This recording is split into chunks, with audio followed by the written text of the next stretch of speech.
Hello and welcome to Slamfire Radio, episode 296 for March 21st, 2019. I am the Frelate. It's 2019. No, it's not actually. I'm with Adriel. I think it is. It's 2019. 2019. Nope, Hmm. just 2019. 2019. 2019. Oh, that's how we do it in grade 2. 2019. That's about right. Off to a I great don't know start. who's next. Amazing. I'm This the is- classy one. Thank you, Kelly. You're welcome. That's you, Matthew. Oh, hi. That's Me. a cute. Wow, it's you know what we should I do? don't have the show notes open yet, so We should I don't come know up what with order show I'm in. notes No. so that the listener, so that Wing it. the host can follow along and not stuff and things. Let's just wing it. Aw. I'm Adriel. Okay. Well then, that was another typical. Whatever. Thanks for watching. Yeah. Wait, this isn't the end. Usually our endings are awkward, not the beginnings. Yeah. Usually both. Everything in between. So we have awkward beginnings, middles, and ends. It's kind of like high school. Awkward the whole way through. Yep. All right, so let's get into what we did this week in guns, which is brought to us by the Calgary Shooting Center, Canada's premier firearms retailer. And coming up on March 30th is Glock Days. Glock Days. Glock Sweet. Days. Really? Yeah. One of the Okay. first shooting events Matthew and I ever went to was Glock Days at the Springfield range. You remember that, Matthew? Yeah, it was pretty fun. I remember that. I think I still have video of it somewhere. You probably have a video of me having a meltdown and throwing my backpack because my wife was all like, no, you can't buy a new Glock. I remember that. Yeah, and then like 2 That was days later, fun. it turns out that I had taken out a small loan and it was through the teachers union and the loan was paid back, but they kept taking the deduction off my paycheck and just rolling it into a savings account I didn't know about. And boom, just like that, I had $3,000. Guess who got a new Glock? This guy. Wow, It all worked out so nicely. it did. It Is did. that what So, Glock days are for? buying Glocks. Buying Glocks, yeah. That's exactly what it's Yeah, for. what else would you use it Show for? Buy a Glock. Yeah. And Calgary Shooting Center does it upright. They get in a whole bunch of different models of Glock. So if you were looking to try the latest Glock models like the 48, the 19X, the 43, all those ones. Plus, they do have Prohib Glocks at the Calgary Shooting Center that you can rent and shoot with a range officer. So if you want to try the little itty bitty baby Glocks, they're there too. So March 30th and 31st from 10 a.m. to 5 p.m. each day, go shoot a Glock. No experience necessary. This is also tied into a charity event, and you can enter for a chance to win your own Glock. There's also a sale going on the 30th and 31st, and price is too low to advertise, but up to 70% off on select merchandise. That's a thing, eh? Like there's some gun manufacturers that won't What? let you advertise lower than a certain price. They'll be like map pricing, or they'll be advertising pricing where you can't. It's a thing. Yeah. Good. Yeah. That's all I wanted to say. Just wait for Matthew to stop at the clicking. Oh, sorry. Is Oh, is that what it is? It's even worse. Yeah. that better? Oh, yeah. Yeah. So Carry map, on. map pricing, Adriel, is not kind of subject to this. Map pricing, my understanding of it from working at the shop is whatever Denise sells a Vortex for, Calgary has to sell a Vortex for. And Glock is one of those items that falls under map pricing. And some retailers have lost their dealership rights to selling certain products for breaking the map pricing policy. Yep. So that can be nasty. But anyway, up to 70% off. So, and have your Glock inspected when you support the charity. Glock representatives and armors will be on hand, so that's cool. So you can get your Glock looked over. Well, I have a Glock armor. I have a Dremel and Yep. a hammer. polishing And compound. glitter. You could use a polishing compound. You could use like one of those nail files. That's got like 7 different grades of filing stuff on there. Pretty much like a pro armor, actually. Yeah, like a regular armor would just have an emery board, but you've got Mhm. like the multi-level grits all on one. Yeah, you're like Glock Armor Pro staff. Yeah. Except for that shirt, though. Jesus. Yeah, check that out. Look There at it that. is. Look at Yeah. look at that specialty Glock tool right there. Can you go back into your cupboard again so I can continue to make fun of your shirt behind your back instead of to your face? You could do both. Like, did you get that out of my grandfather's closet? I need to know. I had to go to a school thing. I had to look It fancy. looks very nice. Did you go back in time to go to the school thing to 1948?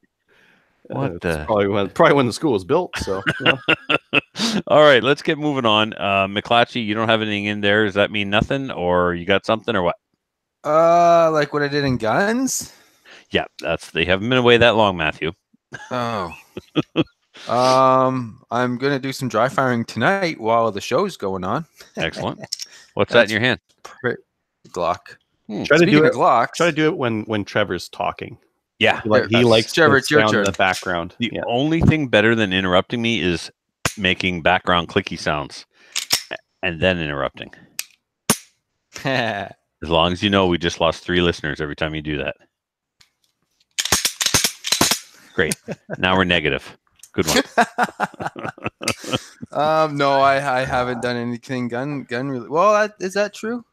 I think I got the rifle out to shoot at a crow, but it flew away before I got the gun out in time. You had a gun So- with you in the vehicle. Mm-hmm. So there's that. I mean, that's good. Yeah. Well, yeah. And the groundhogs are back, so because it's spring, they're starting to come back out. So there will be more groundhog carnage coming up. So That's- stay tuned. I There won't- will be groundhog carnage. That's crazy. I won't see a groundhog until June. Like- Oh no, they're rustling around already. Wow, It's- you must have like most of your snow gone already, or what? No, not really. I don't know why they're out. Really? Whatever. Jeff, yeah. Jeff Reese sent me a message the other day. The Gophers are out in the Calgary area as well. Man. Yeah, It's warm in Calgary. Yeah. Or so was. it's melting. Well, it was 7 Yeah. here today, so yeah. and Well, 10 and tomorrow. the Easter weekend is not until April, right? And when I went, okay, so no, that's still a ways away. I was going to say, well, the first time I shot gophers in Calgary was Easter weekend. There was still snow on the ground. Anyway, I digress. Let's And they move were on. out. They were out. Why? Gopher shooting's fun. We should talk about this some more. You know what? It should be a whole main topic at some point. That'd be fun. Maybe Yeah. after we go shoot some. Yes, which Matthew won't be with us this time. Yeah, rub it in. You can shoot I some think- groundhogs. I'll shoot Yeah. some ground. So, what's the ratio groundhog to gopher? Oh, You one gotta go by groundhog weight, is worth right? 50 gophers. At least 50, I would At think, least.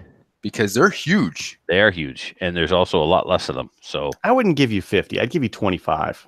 you come out 25? here. You come out here and try and pop some groundhogs, and you'll see. Like you can go all day, and if you get 3, that's a great day. See, it's not just the weight difference. You also have to add in the Scarcity. the- I the didn't know we were scarcity doing and the scarcity. Yeah. Oh, it all yeah. You have to factors put in the scarcity formula. metric. Yeah, the Yeah. metrics of Mm-hmm. Yep. So Kinda- yeah, I'd say 50 to 1. Yep. So Trev, you go out west and you shoot as many groundhog or gophers as you can. I'm going to shoot as many groundhogs as I can, and we'll Right. see what the score ends up being at the end of the day. This is like, so I'm going sailing with Captain Andy this summer, and him and his lovely bride are explaining how the racing rules work, and it's like the boat that finishes first may not necessarily win because there's all kinds of like handicaps and stuff. Like depending on your boat, they add time or take time away. I'm like, this is why I want to sink the competition. Already, I don't like this system. What do you mean It's the not boat? about just who gets there first. Yeah, what do you mean? Airplane the boat? racing's the same way. It's more What? about this is your time that you've left. This is the time that you've arrived. This is the distance you went, and then they do like a speed thing between 2 fixed points, and they take that and they make it so everybody's speed is the same. So Right. whenever you're racing, you're actually racing technical skill as opposed to just who has the most horsepower. and who See, gets the most kills? right? Thank you, Adriel. Right. But in It should this be the case, same on the boats. On the Right. boats, like cannon kills, Yes. ramming, Yeah. boarding the Walking other boat, when you're, and you throwing should them be all able to like overboard. you Molotov should be able to board cocktails. them. See, Molotov cocktails would be fine. Yeah. I want to go sailing with you guys. See, but Matthew, Hard it's to do not, in Alberta. It's not exactly like that. It's kind of like, well, your boat has these sails, or your boat has this kind of hull, or your boat has this long. Right. So it's kind of like that because they See, put it all sounds- this. It sounds to me like somebody got a boat that wasn't quite up to Right. snuff and they started whining. Right. Like, and well, it's made up. not fair that he spent Yes. 1.2 million and I only spent 1.1 million. I should be able to get a 10% penalty. Pretty much. something. Yeah, you're Yeah. onto it.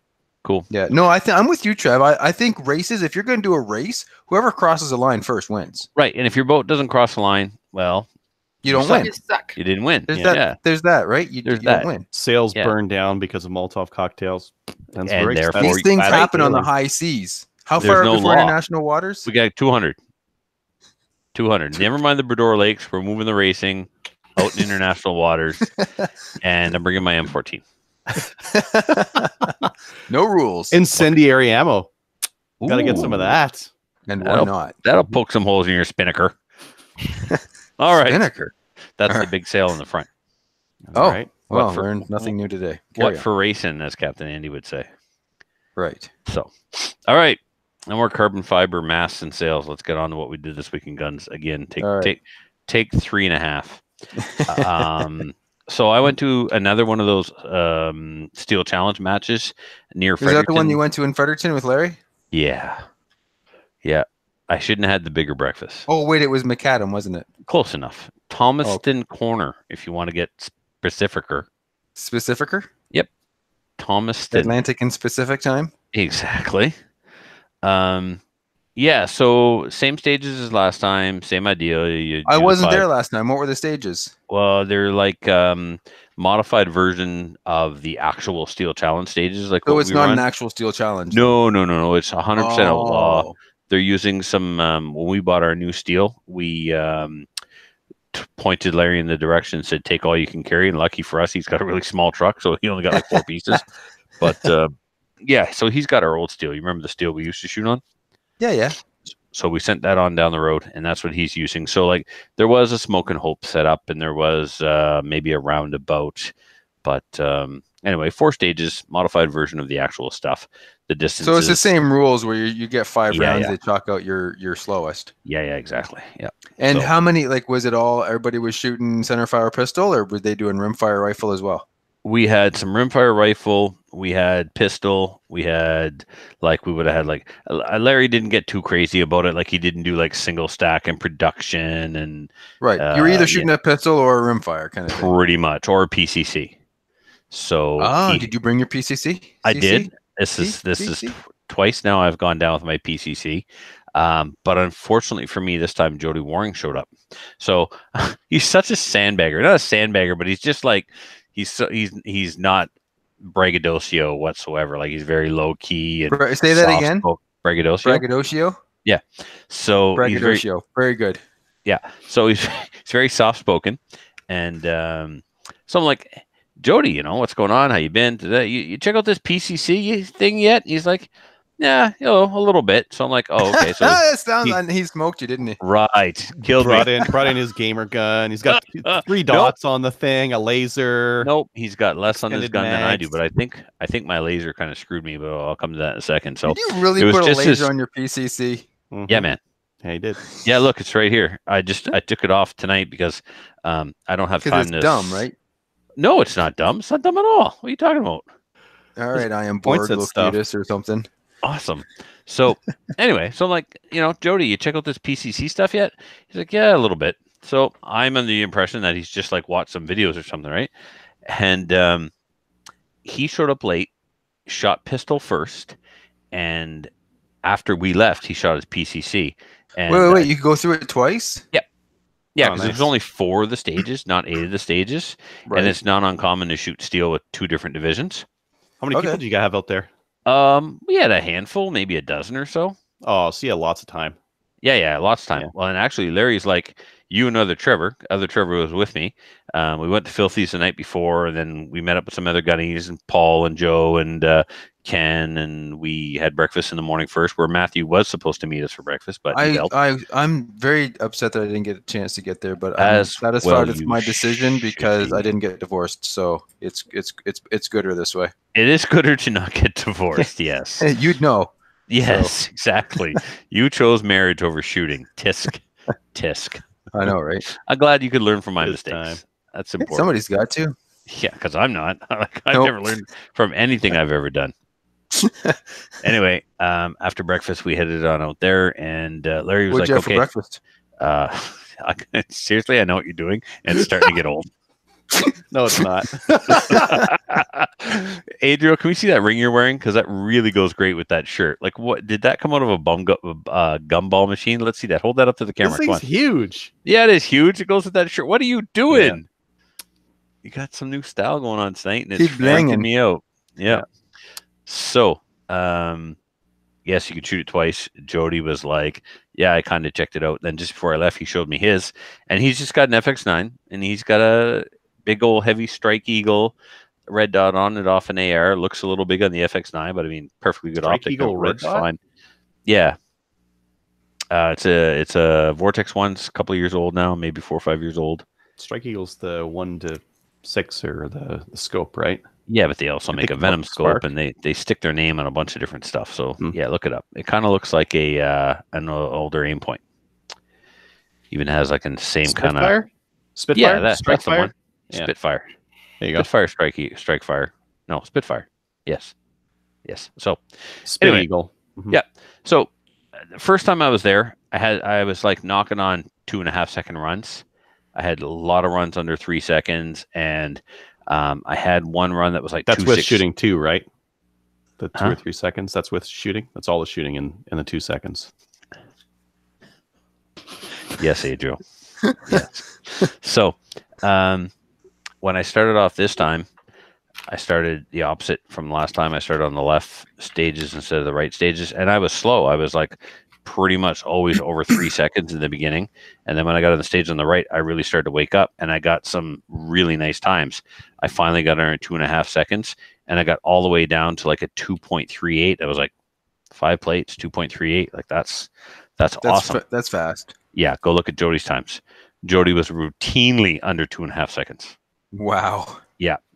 Now, it goes by time, of course, because Yeah. it's steel. And I'll look it up later while somebody else is talking. Because he, even though it goes by time, there's still a percentage in practice Right. score for Steel Challenge. So I was like 96 point something of him. But anyway, Right. yeah. Did you I check forgot out what the FX9 looked like, so I looked it up on Google Images. The third image in is Adriel holding one. Yes. He knows about all the internet matrix. Yeah, Yeah. So he knows how to get up there. he does. Yep. I So- put in FX9 PCC, and there's Adriel smiling at me in a blue shirt holding one. That's crazy. So this laser, Matthew, I was going to use for the indoor match on Saturday in Dartmouth, but I'm taking Jordan to the range. This is all arranged. I called, or I went on their website, and I booked a lane for Jordan and I. Captain Andy, I hope, is going to be joining us. So I've got the Savage Model 99 packed. I got the Kui Model 84 packed. I actually have some old ammunition that's probably as old as the gun to bring along It'll with be me. click, boom. Maybe. Hey, it could happen, right? This isn't Yeah. the test that I wanted to do. I'd love to get him on an outdoor range with multiple targets at multiple distances, more targets than he has ammo for. So Yeah. he doesn't know which one to shoot first, and put him on the clock and go, Go. and start screaming at him, especially when it comes time to reload. And so he could see how This would have gone down and how it would not have gone well for them. exactly. Yeah. You And should so get an you guys are wondering airsoft who this- gun, and then at the timer, start shooting at him with the airsoft gun. That's a different. Put some That's a different pressure test. No. Yeah. So Those anyway, of you who are wondering who the them is, listen to last week's episode. It was Yeah. pretty good. yeah, and part 5 of his series came out with me on it, and it was pretty good. I misspoke a couple of times and didn't use terminology correctly as much as I should have, and sure enough, somebody nailed me on Twitter. You don't put bullets in a shotgun; you put holes in a shotgun or shells. Oh or my whatever. goodness, the semantics They drives should me have got a nuts. real expert on that show. I don't know what they were thinking. or at least an expert, and not. Anyway, I never claimed to be an expert. He called me an expert, so. More of an expert than he is. Well, that's it. He's like, if you would have went too crazy with the jargon, you weren't talking to gun people, so don't worry about the jargon. Yeah. So the laser, I believe that the laser actually slowed me down because the transitions between plates and the muscle memory from the time before, the gun was swinging differently. That's my excuse. A lot of people are going, "You are so full of it right now," but whatever, man. I hate shooting with lasers. I've tried it. It doesn't work. Oh, I didn't need use sight. the laser. There's no way you could see the Oh, laser. just the fact that it was on the gun. Yeah. Indoors Oh. laser would be fine, but outside, no. So you're tried saying the stu- weight on it? The weight caused you to swing it slower? correct. Oh. Hanging off the muzzle there. I don't think the transitions, like I was maybe overcorrecting, stopping, and overswinging, having to come back. I don't know. But I did warm up when I got to the other side, but it was too late by that point. So anyway, what the heck? It was a lot of fun. It was a little cold, colder than last time, but there was less snow. So this is all outdoors, and a lot of fun. So yeah, and Trevor did good. He finished 5th in production. Oh yeah, I was supposed to send him the results. He wanted to know who ended up ahead of him. But anyway, Trevor, look it up on Practice Score. What else? Oh, and then I loaded some more 45. The 45 on the dies that Dave sent you? Yes, that's all rocking and rolling on my Dillon 650 and working really good. Why did you want the 45 dies back again? What are you loading 45 for? It just occurred to me that, well, I've got one, right? I've got a classic gun. I have two. Yeah. These two classic guns, Matthew. They're my 210 full wheels. They're identical. Only one's in 9, one's in 45, and they're all set up for classic division. I never use them. So I was going to shoot a match or two. They're 1911s. Who cares? Because they're awesome. I was going to shoot a match or two in standard this winter, or not in standard, sorry, in classic major. But then I got my PCC. Yeah. So I figured that if Dave had that stuff, I could get it back for him at least what I paid, what I sold it to him for, and I think he even treated me better than that. So that's Dave for you. Yeah, exactly. Right. If you can find a nicer guy than Dave, you can't though. So you can't. Dave's the nicest guy in the world. He really is. So that's I just didn't have my 650 set up for 45, and another reason, Matthew, is I want to process 308 brass on my 650, and the caliber conversion kit for 45 and 308 are almost identical with the exception of 3 pieces. So I got the caliber. Yeah, I got the 45 caliber conversion kit back from Dave, and then I ordered those 3 pieces. What I paid Dave and what I paid for these 3 pieces is still nothing compared to had I bought the 45 dies and the 45 caliber conversion kit new. But you're still not shooting 45. You're just making it. Right. That is in fact true. This sounds like how my wife describes getting a sale on something that we didn't really need. Yeah, but it was on sale. So, but it was on sale. I saved money. No, I've loaded 1,000. I've loaded 1,045, and I'm looking at my powder measure, and there's still a bunch of powder in there. So, given the powder charge that I'm using, 4 grains of powder, 7,000 grains in a pound. You work that out, it comes out to 1,795 rounds per pound. So I'm going to break out another 1,000 and load until I run out of powder, because I bought another 1,000 primers too. So, I mean, what am I going to do? Put the powder back in the jug? So this is a tried and true load, though. Yes. Yeah. Okay. No, not really. To be honest, no, not at all, actually. But I'm making 1,000 more of it because the powder's already in the measure. Well, we know we know that I'm not good at taking powder out of the press and putting it back in the proper container and then back in the press. So new policy, powder stays in the press till it's gone. I like it. It's simple. I mean, well, here's where the recipe came from, Matthew. What? You all right? You all right? Oh yeah. Oh, just dogs. No, it's my dogs.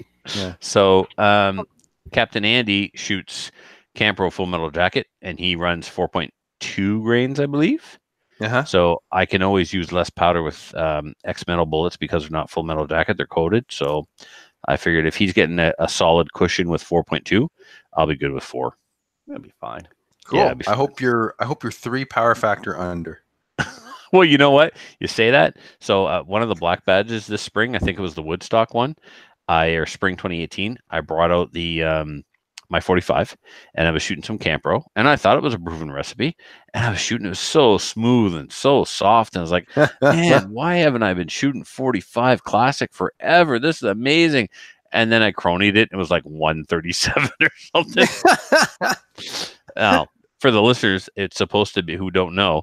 If you're shooting 45 in your gun in IPSC, it's got to be 170 power factor, and it was 137. So yeah, that's down quite a bit. Matthew, I'm surprised it cycled, but I didn't have a big heavy spring, right? So Right. Anyway, all right. What else did I get up to? You never told me we had So, for breakfast. like with your recoil Pancakes. spring that light, is your slide just taking all the rest of that energy with the differential? You're shooting something 130 power factor, and the gun cycle's just fine. You shoot something 170 is what you should be shooting. Wouldn't that just like all the extra force just be rammed right between the slide and the frame? Which is why a buffer is a great idea. I think ironically, I think I've got a buffer in one of my 9s, but not my 45. So Makes sense. Yeah, definitely. If you're going to use lighter recoil springs, you should be using a buffer because yes, you're slapping metal on metal, right? The back of your dust cover on the slide is that part of the dust. Yeah, with a 1911, it's going to break eventually. So yeah, because something in there is better. Yeah, get on the internet right now and find me 5 broken 1911s that broke because of this. Please go for it. I'll wait. On the internet right now. And then I clean my PCC like I always do after every match, especially if it's a new gun, it's breaking in and stuff. And one of the complaints that people have about reliability at FX9 seem to be, well, they get pretty dirty pretty quick because it's direct blowback. So if you want to avoid any issues, keep them clean. Oh God, what am I? I'm knocking on like 700 rounds so far with. I only ever had that one failure to feed. Yeah, on that first 200 or so you said. Yeah. And I've never looked back. So now this time I decided to take apart the lower to really get it clean. So I removed the bolt stop and the parts around the bolt stop and the ejector because the ejector seemed a little loose. So I'm like, all right, I'm going to unscrew the ejector, take all these parts out. And then there was this one little piece of milled steel that looked like some kind of afterthought. Like we've got a gap here. We need to take up some space. Let's just fire a piece of steel in there. And I was panicking because it was time to leave. And we were leaving on a Friday to drive down to Fredericton. And I couldn't figure out where this part went. So I was like Facebooking Derek, our new Patreon, to get him to send me pictures of his gun. And then Wes to get him to send me pictures of his gun. And then all of a sudden I figured it out. So I Facebooked them back. I was like, never mind. And of course, well, what do you mean never mind? What was so important you're freaking out about? But anyway, I figured it out based on a notch and groove type situation. So got that back together. And what else? I changed the grip and the stock on my WK. Let me just grab that. Now, Adriel was talking about putting a fixed stock on his WK. So that's what I did. And I've done this before, but it shortens the length of pull pretty significantly, which makes the eye relief quite challenging. So if you look, I've got the scope ring, the forward ring, all the way to the end of the receiver, just before the receiver stops and the handguard starts. So I'm out of room there. But I've got one of those, what's the name for them? A cantilever? The scope mount? Cantilever mount? Yeah. Is that what it is? Those rings look really low. Like, do you get they are super low. Like, can you see out of that scope without having to jam your head sideways on the gun? I can. Like, this is a hunting gun, so I don't plan on wearing hearing protection other than maybe earplugs at the range while practicing. So it's right there. But yeah, I agree. It is low. The problem may go away when I put the cantilever on. I never find the eye relief in the house is the same as when I actually get out to the range. Like I adjust it in the house and it looks good, and I do it on high power and it looks good, and then I go outside. It's like, no, this isn't right. Oh man, anyway. I went to the range last week, and my scope reticle was like 2 degrees off easy. I was like, what's going on with this? I'm not too worried about the level, but the eye relief usually tends to be a little different. So if you see how this fixed stock is made, there's a spacer between the stock and the castle nut, and it comes in 2 different sizes. So this is the larger of the 2. And you'll notice if you look closely, I have 2 receiver end plates on there. And the first one, the one touching the back of the WK receiver, is the one that came with the gun. And I kept that on there because it's an ambi sling mount. But then right behind it is a thicker than typical AR-15 receiver end plate. And that was set up for a QD mount. So I used the Dremel and I flattened that. I grinded that off. Grinded. That's proper grammar, right? I grinded it off. And so then the buffer tube itself, I didn't screw all the way back into the receiver. So I probably gained almost a half an inch extra length of pull here. And then finally, Jeff at the Calgary Shooting Center, shop there, you're a communist, is going to order me or has ordered me the 0.80. The PRS, it's the PRS butt. rubber butt pad. About 20 So bucks, but it's a big chunk. Big chunk of rubber, and that's going to help extend the length of pull. I mean, just look at the aesthetics now of this rifle, how much it's improved.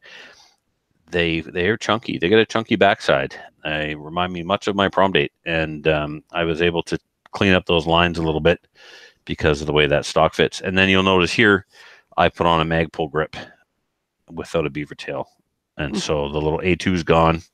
So I like it. It's cool. I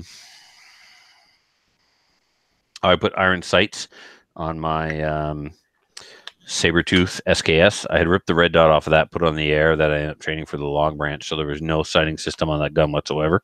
So I used the iron sights that were supposed to be the 45-degree iron sights that came with my Typhoon. The pop-up iron sights are on the Typhoon.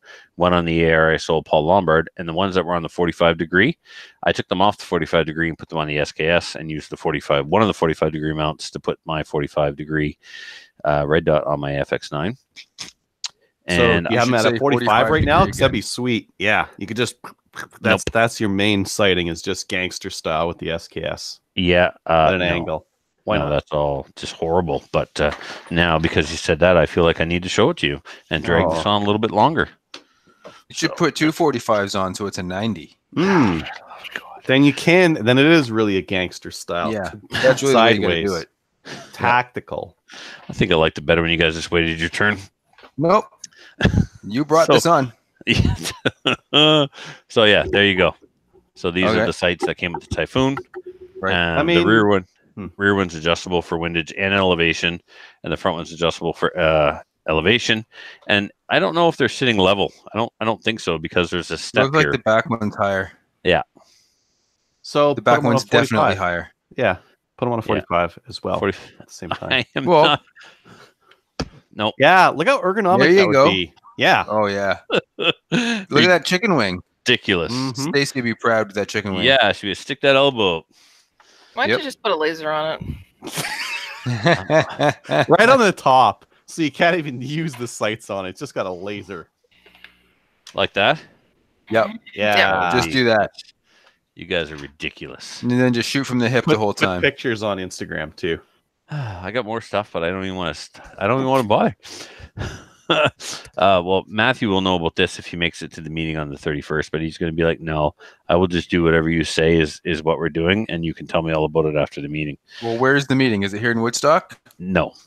I won't be there. It's in the Miramichi. I'm really not going to be there. It's the IPSC New Brunswick executive meeting in the morning, and then the Black Badge instructor meeting in the afternoon, where we will be discussing our new registration policies and procedures for 2019, new procedures and policies for payment and for student registration. So we shall see how that goes. Proposals at this point, trying to streamline the process, because last year we were chasing paperwork and money, and it was just a pain in the butt. So use Practice Score. Practice Score has an event thing. So you can do like a Practice Score match, take payments that way. They have an event thing that you can take payments on. And then all their information's on there. You can put whatever you want to in the form. There's membership forms need to be signed. There's registration forms need to be filled out. You're going to attach that to it. Make them do that. Make them do that online. Yeah. Hard enough time to get people to sign up for a match on Practice Score. I don't think the people here are ready to register for a Black Badge on Practice Score. I'm not saying it's not going to be. I'm not ruling it out, but I'm ruling it out for 2019. So, Adriel, what have you been up to? They're old. Yeah, it could be like a skill testing test on the way in. You got to figure out how to use Practice Score. Well, I am going to. You're going to have to do it anyways for Black Badge, right? I am going to start. Well, yeah, like at the back of the manual, it shows a qualifier stage, a classifier stage, sorry, and it shows a score sheet, And I'm like, you don't even look at this. Here's a tablet. Let me tell you about our friend PractiScore. When someone says 2 alpha, this is what you do. When someone says Alpha Charlie, this is what you do. Yep. That should be part of a black badge test. Is like having them score a stage with a tablet. No, that's part of an RO thing. We don't. No one's supposed to have the tablet in IPSC. I don't care about the other games. I'm not responsible for them. But in IPSC, your scorekeeper is supposed to be an RO because they're like a linesman in hockey. They're looking for foot faults. They're looking for a prop that blew over in the wind, and they're supposed to be an RO before they start putting in people's scores. So I won't be talking about how to use the score. I won't be teaching them how to put scores in Black Badge. Yeah. All right, Adriel. All right, did a big range trip. Helped set up the skills and drills in the morning, and then I went and tested a bunch of stuff. I tested MP29 sights. They're on now. And they're on. They're on as in it's sighted in? It is now sighted in. Lined in, Trevor. They look ridiculous. The I was going to go with a 0.3 on the front, but that would have been like bottom right out on the back. So I'm like, I need a little bit of room. The only other option they had after that was a 0.34. So I went with the 0.34. And now the back sight is jacked right up, and the front sight is huge. It looks real silly. Because it was what, shooting like 4 inches high at 10 or something? It was massively high. Yeah. All right. So now you got a super high front post. Yes. Okay. But it's on. So yeah. Well, that's all that matters. Who cares what it looks like? Yep. GSG, new sights on it. Those were fantastic. So Dawson Precision has these replacement sights for the GSG. They're pricey. They're like $100 for a $300 pistol. Seems like a lot, but they work fantastic. And I was ringing the steel at 50 yards, just pounding it with those sights. Aiming a little bit high, of course, because it's a 22 pistol. AR ran fine. So this is the old barrel. And it ran fine. Everything? Not everything. I ran the new trigger, old barrel. I can't remember all the other stuff. Anyways, it's reliable. Though I tried different combos of those. Yeah, you've gotten too far into this. You don't even know what's what anymore. Oh yeah. I don't even know. Is this the one that had been cycling incorrectly? Yeah. But old barrel, and I have a whole bunch of XM193 that I'm running, and it runs fine. So I'm just going to run that for this year. Who cares? Yeah. I'm running limited. It's red dot. I don't need like MOA precision. It's good because you're not going to get it. Not with a red dot. Let's see here. Try my Glock with the new ETS bags. They ran fine. They don't drop free though, so I'm going to see what I need to do to get them to drop free. But they crush ran them in a vice. Crush them. Crush. I'm going to get some sandpaper and do some sanding and whatnot. What? You're not going to? No, really? That's crazy. I was raised and taught to crush them in a vice. That sounds weird. It does. And I'm not even making it up, Adriel. I swear you are. You're just messing with me right now. Crushing them in a vice. I'm not telling you to do it. I'm telling you that's what I was told. Don't crush it in a vice. Yeah. That's if your Glock makes don't drop free, crush them in a vice. Just put acetone on it until it like gets soft, and then put it in again, and then it'll be. I don't know. Yeah. Anyways, heat it up I'll in the do oven. something. I'm not going to crush them in a vice. What you should do is Dremel out the mag well. Is probably the grip. Was probably the smarter idea. Like the mags are expensive. You should mess with the gun. Sometimes, right? Some guns, not this one. Let's see. I shot the BCL with the changed ejector, and it ran fine. Cool. Your review was phenomenal. I like the detail photos that you took showing the 2 different bolt designs was phenomenal. Yep. Well thought out, well organized, well done. I liked it. Good news. BCL has hired somebody to actually handle nothing but warranty requests. Yep. Neat. So whereas they just didn't have anyone before. It just wasn't, as far as I know, it was just well, like, they did have is, somebody. like, the phone's ringing. Somebody want to get that? What phone? What phone? What are you talking about, Trevor? Yeah, they don't got a phone. So I'm not salty about it. I tried using their warranty process since December, and I haven't gone anywhere. The thing is, I posted the review on Reddit, and like, there's a ton of other people. Yeah, I got the same thing. They've got my gun. They've had it for months, and I have heard nothing of it. Same thing on CGN. So it's Is it sounds a like it's a common thing. coincidence? Is it a coincidence that right after your review came out, SFRC dropped them? It is No. a coincidence. Kelly said, no, it's not a coincidence. Thank you, Kelly. SFRC Don't say dropped. what you really meant. Move on. No, I'm just saying SFRC dropped them before the review came out. Yes. Oh, so well, it was a coincidence. Yes. Obviously. And they didn't necessarily drop them. I picked that No. language on purpose. Mhm. Yes, they positioned themselves so that it's better for both companies. So I mean, I'll spoil the review. I mean, the gun's more inexpensive than the Stag. It's I would say the trigger is okay on it, even though mine was like a 6.5 pound mil spec trigger. I think that for the price, the Stag 10's the better way to go, because by the time you add all the things, like a Stag 10, you can buy one off the shelf for $2,200, right? But for $2,200, you get a decent forend, a decent stock, a decent all these other things.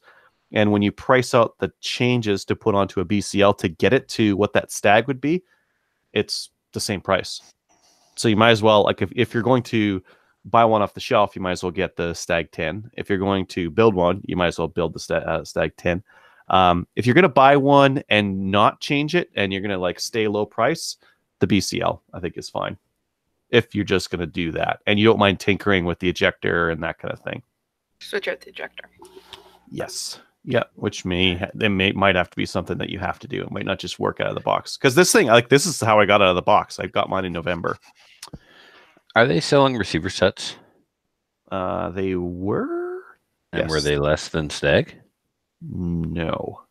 Oh. The Stags are like all the pricing pressure has come from the Stags coming to the market. Right. Yeah. Anywho, that's up on my website if you want to review, check that out. It was good. Uh, I liked yeah. your quote on the anti-vaxxer. Yeah. Thank you, I Kelly. thought that was fun. Yeah. It's funny. Let's hear the quote. Come on. The gun Oh. ejected with all the force of. An anti-vaxxer's kid with polio. Yeah. Yeah. Absolutely appropriate. Yeah. It was I awesome. shot the BCL. I got like 2-inch groups with it at 100, like nothing fancy. I didn't shoot like a ton of ammo through it, and I think if I would have shot a ton of ammo through it, I'd have something a little bit more solid. So I'm still going to do that, but not with this range trip, because I had a whole bunch of other stuff going on with this range trip. I couldn't afford to sit and run through a whole bunch of ammo with it. But the reliability was top notch ever since putting that new ejector in. It's the Imagine ejector that. profile. I think I talked about this before You on a did. different show. Yep, you did. Ejector profile was it. Yep. Like, it's the only ejector I've ever seen with that profile. And why? Like, why would you? What are you thinking?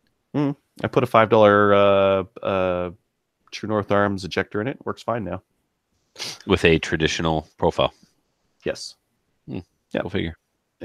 I shot the Scorpio EM332. That was another. The accuracy wasn't fantastic on it either. So that's using the same action as that Norinco 522.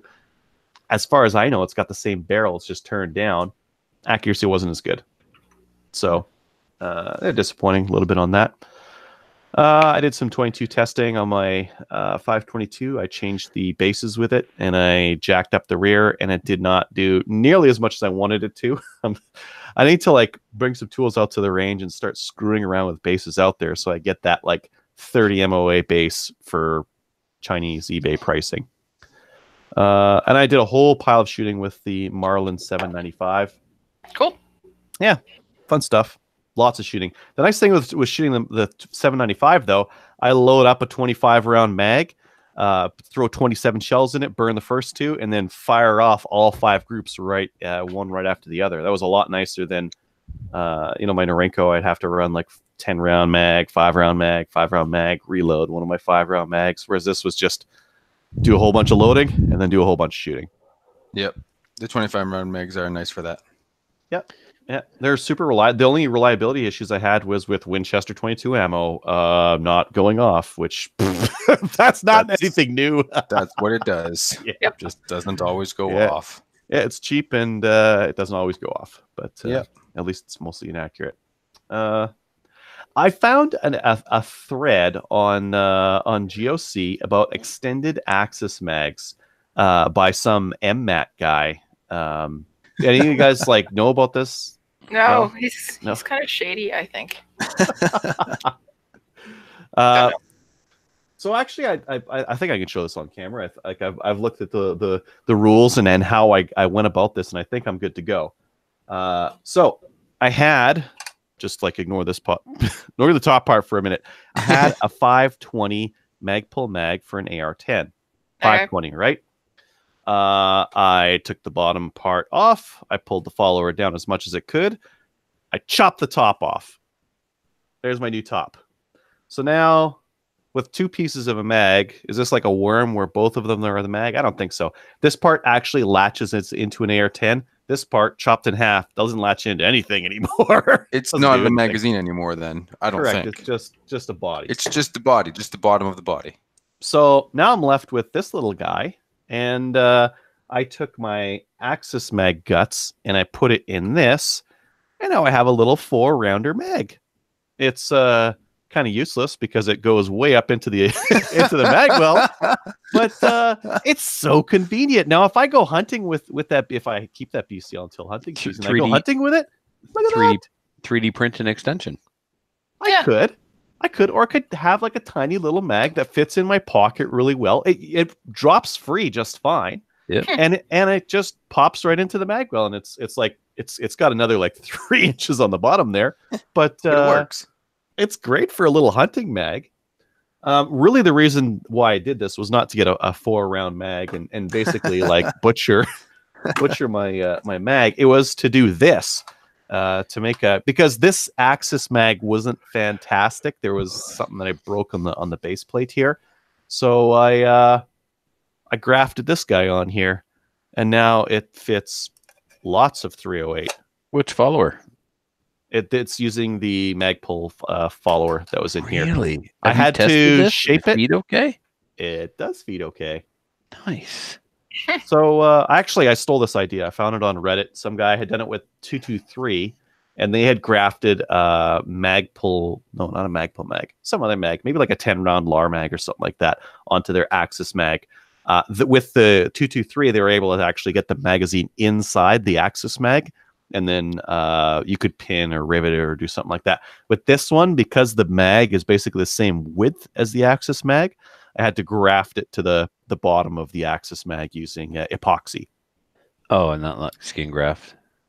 What's that? You said grafting, so I was like picturing some kind of skin grafting. Well, That's mag grafting. Yeah. So now I got this big old Axis mag, and I've got an Axis with a super skinny barrel that probably heats up after 4 rounds, and this is not super useful. But they have heavy barrel Axis. They do. They do. I've seen the 22-250 heavy barrel and the 308 heavy barrel and the 223 heavy barrel. They're and like hen's teeth. 6.5 Creedmoor heavy barrel. Don't care. Man bun. Guys who wear shirts like you're wearing shoot 6.5 Creedmoor. Oh, well, then I'm going to get it because You have to. And Yeah. that ring just screams 6.5 Creedmoor as well. Did we have some guts recently? Never mind. Anyway, so yeah, maybe a heavy barrel Axis 6.5 or 308 will get matched up with this guy. I'll sell my other one with the mag I get from that, Right. and then you go So hunting. Does it hold 20 rounds? Oh yeah, it holds 20 rounds. Yeah, Nice. it's close to 21, but it just that top one just Not wants to quite. pop out. Yeah, Yeah. Or like for you hunters out there, you just you buy a box of ammo, you load this up, and you're good for 20 years. Basically. Pretty much. Shoot a deer every year and just unload it, pull the mag out, put it on the shelf, still loaded. Perfect. Good to go. Yeah, it was a very useful thing I did here. Fun though. It was fun. And It was innovative. fun. Yeah, It's so useful, in fact, that you're considering buying a whole new gun just for that mag. it wouldn't be the first time I've bought a gun because I had like a part for it. Yep, exactly. Yep. Yeah. That's how I got Captain an AR. Andy. Captain Andy's already got some leftover stag parts, and he's like, "Now I see. Now I understand how this happens. Yeah. What am I going to do You with gotta this put one them part?" somewhere. Ooh. One of the Trevors, I think, is saying that IBI makes a barrel for the Axis. The better, Trevor. Oh, Oh, Interesting. interesting. Yeah. Oh, I probably that do is think about that. interesting. Let's see what else I do. Hey, there was this high capacity magazine that got out. So I didn't want to start talking about it until the magazine was officially out, but I think it's officially out, and I'm in there. Yay! I know that guy. Yeah, doing some 3-gun stuff, talking about 3-gun and whatnot. That's neat. Cool. Yeah. You have some pretty good photographers. Take your That's picture. not the most flattering angle of Adriel I've ever seen. The butt. His The face. butt? Oh, I didn't I take put that that one in one. there on purpose. Why? I thought my butt looked great. Come on, Trevor, you're hurting my feelings here. But in that position, like ready to receive, like it's awful, man. Like of all the poses, You're really hurting my feelings. thank God you don't have any. True. I ordered a WK-180C brass deflector. So there's What? 2 versions of this now. There's a $45 one, which is really nice. It's really nice. It looks really well. Who makes this? made. I must Google it. eBay. You don't need to Google it. Go on eBay. There's a $20 one now. So these are all 3D printed, right? This guy's 3D printing this one. $20 plus $5 shipping. Hook me up. So I ordered one of them Why? because it deflects the brass, and I don't have to Your put the brass mag. is already being deflected. What are you going on about? It flips back and it hits. So I've got the Magpul Type 1 rail cover covering that slot, which has been working just fine. But this is a brass deflector. It's going to get that brass out of there better and cover that slot and not come off, because sometimes that Magpul stuff might like loosen up. And get the brass out of there more gooder. Have you had a malfunction related to no brass deflector? No, not whatsoever. No. It's Right, part. but- It's $20. But I'm gonna get it anyways because $20. And then I'm getting ready for my first 3-gun match of the year. It's happening this Saturday. It's gonna be muddy and yeah, fun. So yeah, but I'll talk about the belts later. Kelly, what about you? What have you been up I to? just can't. What have can't I do been it. up to? I went to the Toronto Sportsman Show on Saturday. I was at the CCFR booth. We had a lot of people stopping by, listeners as well, that stopped by and said, "Hey, Kelly," and I said hello to them. Some of them actually even came by just specifically to say hello. Saturday was extremely busy. We were like at times, 5, 6 people, even. I don't know, maybe 50 people in the booth, so it was kind of crowded. Those But, numbers are like 5 or 6 or 50. Like, well, 5 or 6 people deep, oh, Jeebus. but there's like 50 people, 60 people in the booth, and everybody wanted, like, we had t-shirts and patches and stickers and all kinds of stuff that we were both selling and giving away. Everybody wanted all the swag, and I was the person that was doing all the transactions, both with money and debit cards and credit cards. I was rocking. It was busy. Tracy and Rob were both there, so we had a lot of people stopping by just to get their pictures taken, to say thank you, shaking hands, and it was really nice to see everyone, because everybody was saying thank you very much to the CCFR for all the work that we've been doing, especially with C71 recently. So it was nice to see. What else? Yesterday we released for Maple Seed. I posted it both on on all of our social media. If you go onto our website, you can get a hoodie that is a fundraiser right now for Project Maple Seed. And yes, it says we put the fun in the fundamentals. I think we stole that from the Furlacci crew, didn't we? Yes, I think Copyright you did. infringement, trademark. Come on. Yeah, I saw that. Something. Yeah. I didn't even think about Wait, it. we don't put the I fun didn't in. come up. No, that's Trevor, right, we don't Matthew. put the fun in fundamentals. We We put the mental, mental in back in fundamentals. fundamental. See, That's I didn't- right. we So didn't- it's okay. They can have the fun. We're having the mentals. That's right. Yeah, you guys are mental. We are Perfect. mental. For $50, you can purchase the plus shipping. You can purchase the hoodie, and it'll go, and half the proceeds go to supporting us. So that's awesome. Do you guys sell bunny hugs as well? Yes, we do Mhm. sell bunny hugs for those of you in Saskatchewan. Is it Alberta or Saskatchewan that you say Can bunny someone- hug? Saskatchewan. What's a bunny hug? A freaking hoodie? They're the only place that calls it a bunny hug. So it's just a hoodie, but they call it a bunny hug. Huh, we used to call them Who? a kangaroo. Oh, Something. we did. Yeah, remember that? They were called Yeah. kangaroo something. Yeah. But bunny hug, no, they're a hoodie. Just a hoodie. Yeah, in the 90s, they turned into a hoodie. Yes. Okay, lock it on me. Okay, yeah. So coat of arms. I got my new coat of arms hoodie, and this is the whiteout one. You can buy this one, plus there's an AR one as well. And if you take a picture of it and post it on their Facebook group, social media of any sort, they will enter you into a draw where you can win a gun of some sort. All kinds of different sponsors are donating. You can even win a BCL, apparently. A lot of sponsors are donating guns. So the whiteout. Speaking of coat of arms, I saw the publisher. So coat of arms also does the TV show, but they also do the high capacity magazine that Adriel was in. I saw Corey Levitt at the Toronto Sportsman show as well. He is the editor for high capacity magazine. He said that he's going to be coming on the show soon. Yep. Right, Trevor? April 11th, I believe. Cool. Right. So him, as well as his partner in crime, Dave Hopkins, are going to be coming on. But I was talking to Corey about the whiteout giveaway, the whiteout t-shirts, sweatshirts giveaway. He said that it's been extended. It's been so popular. He doesn't have a cutoff date yet, so can buy your hoodie or your sweatshirt or your hat, post the picture, and then you can maybe win a gun. I say do it. I'm going to do it later this evening. I got to see Dan Demers from Nanook as well at the Toronto Sportsman show. Lucky bum. I know, eh? So I meant Dan. Oh, well, thank you. Because he got to meet you. You're famous. He gets to see me all People the know time. you. People show up and you're like, I don't know who these peasants are, but they're addressing me by my first name. I know. And they are not allowed to. It is a little weird when they say, "Hey, Kelly," and I'm going, hi, do I know you? Oh, yeah, I listen to Slamfire. Okay. But, yeah, Dan, I see him all the time. I see him quite a bit. He's a really, really nice guy. He's probably one of the nicest guys in the industry, hands down. Yep. Amazing guy. He's always smiling. I don't know if that guy ever has a bad day, like seriously. But he gave me a new Nanook Nano case. This is a net. I don't remember where I put it. I think I got so many Nanook cases I can't keep track of them. I know.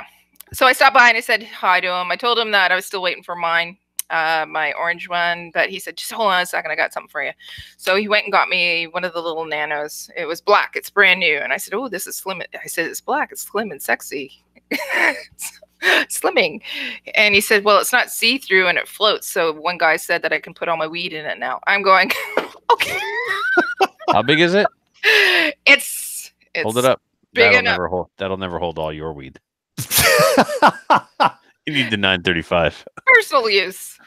I said I didn't really think about that.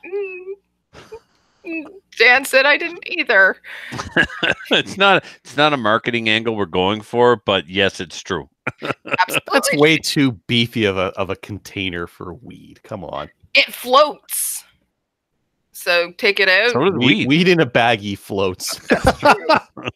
Okay. But speaking of weed in a bag, no, that's not right. Speaking of nanos, I wanted to tell you guys about this. I didn't know. Do you guys know that this month's challenge for Project Maple Seed, this is what you get to win? Nice. Yeah, we're giving away the Nano. The Nick Nano. So go download the challenge, go and shoot it, and then somebody will win it. Is it the snowflake one? It is a snowflake. We're shooting snowflakes. I mean, that sounds like a good challenge. It's very difficult. There's lots of small targets. You got to hit them from prone. It is very difficult because snowflakes are hard to hit. There's one last thing I wanted to tell you guys about. As I was coming home today, there was a box at the door, and we got 100 copies of this. This is from Ryan Kleckner. He is a shooter down the U.S. He sent us this thing. It's books. It was coordinated with one of our Maple Cedar instructors. He said, there's this guy, he writes adult books on shooting, but he also writes kids books. So they sent us 100 copies for our kids youth program. It's called There's Only One You, a gun safety book for children. So Oh. it's all about gun safety for children. And I'm just going to let you know right now, I am going to be sending the first copy down to Matthew and Jewel. So for Violet. I thought it was Aw, awesome. That's cute. She'll love Yeah. it. So we're going to give one away to all of the kids. It's not something that's suitable for, 13 or 14-year-olds, but Mhm. 10 and under, I think 10 and under, they'd like it. And Violet. I'm going to send her one too. That's it. I'll She read it to can't- her every night. Violet can't read yet, Kelly. I can, well, Jewel can. Matthew and Jewel. I'm sure that Matthew will add I'll read it to her on YouTube. That's a great idea, actually. Matthew will add to it. See? There's a Marlin right there. You can Yeah, that's the You can update papoose it. right there. I can tell. okay.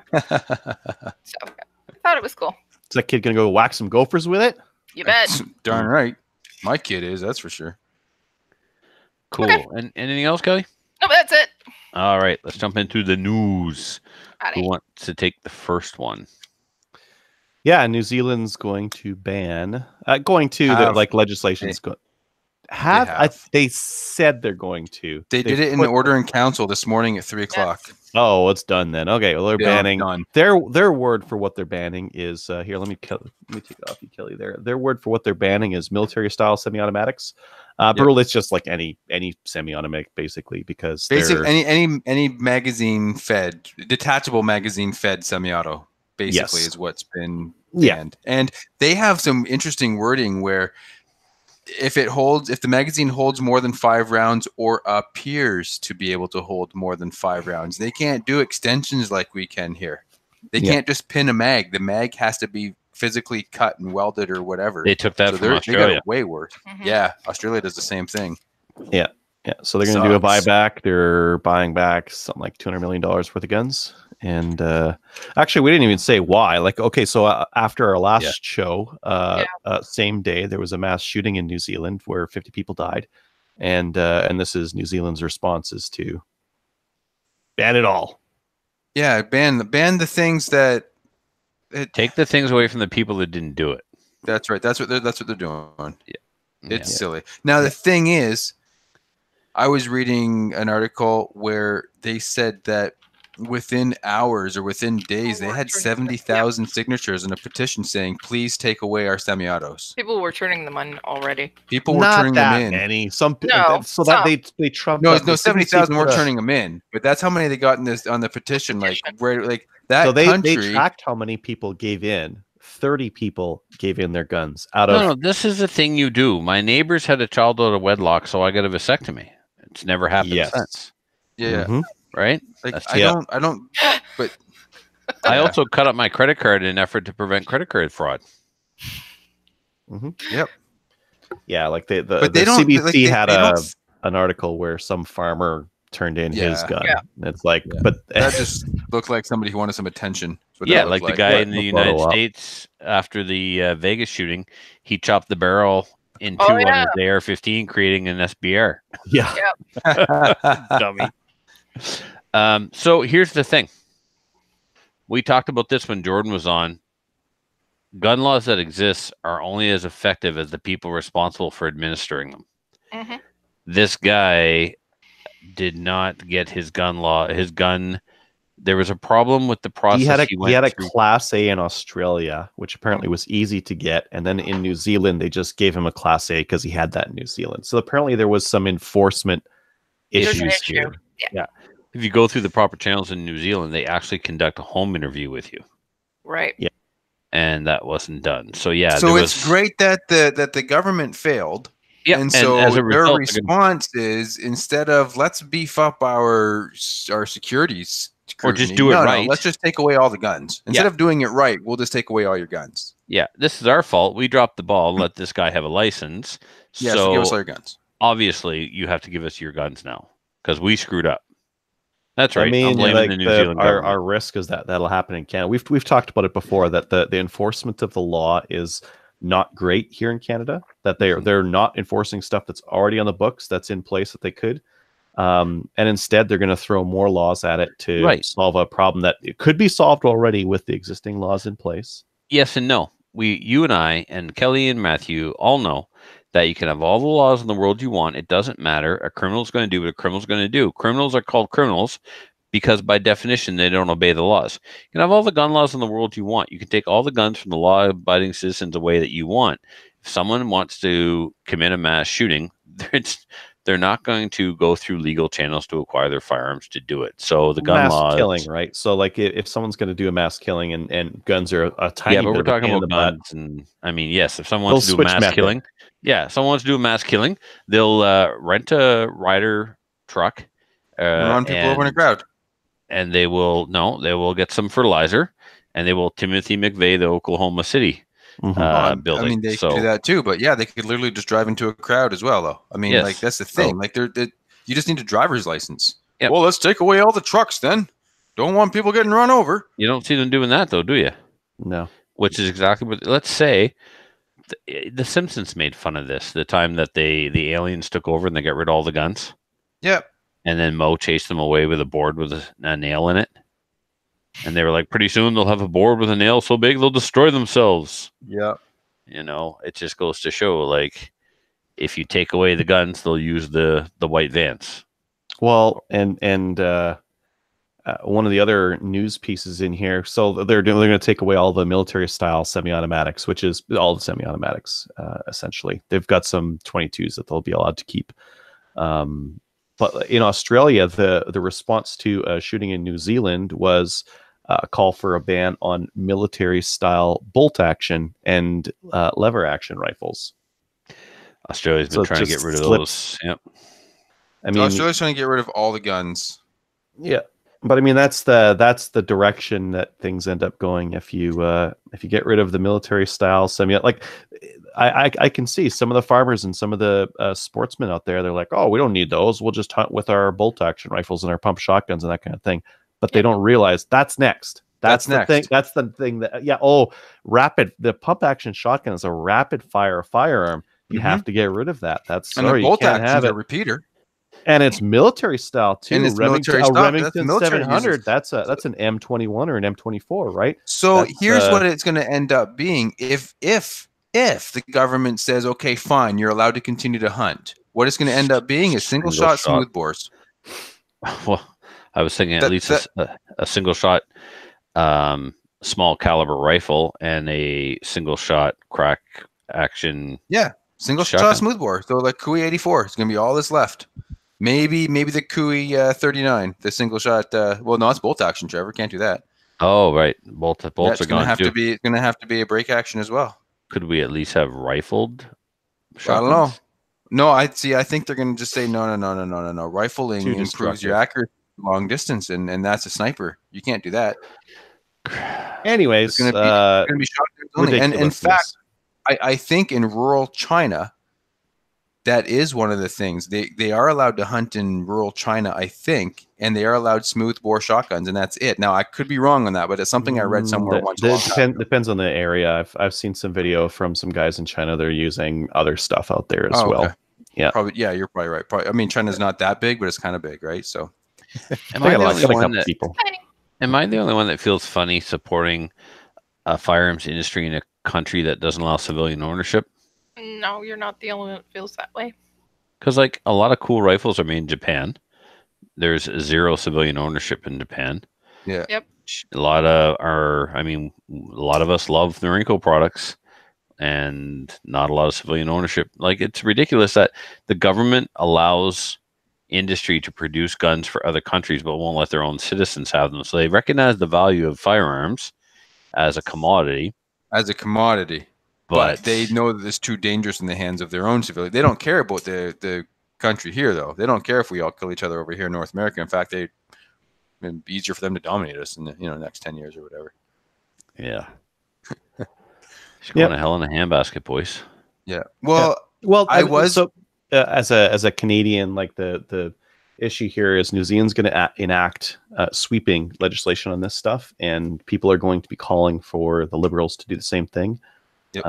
And that's how it impacts us here, is that they say, oh, well, New Zealand's doing that. Well, we should do the same thing, or we should do something along the way of that. And it gets us down this slippery slope of going backwards in time in firearms technology that we're allowed. I mean, semi-autos have been around for more than 100 years. It's a more convenient way of loading a firearm, and I think that if this continues and this goes to Canada, we'll see a similar thing out here. Yeah. See some trumped up definition of what an assault weapon is. Well, that's what the Liberals are already saying they want to get rid of. They're saying that they want to get rid of all they're playing semi-auto. Footsie. They're saying, they're playing footsie on this. They're, we've considered everything up to and including a full ban on handguns and assault weapons, which is what they've said. But they haven't actually said what they're going to do. They haven't even actually given a hint towards it, even though they're months overdue on this. Yeah. Well, we'll see. They'll probably pull it up as a federal election thing, right? Yep. Try to distract people away from this corruption and scandal with bribery and whatnot, right? Yep. All right. Next news item. Did you put that in too, Adriel? Yeah. I just thought it was a funny title and everything. Yeah. 22 bullet found in Fossgate, York. And is it a 22 bullet? It's a cartridge. It's a cartridge. Yeah.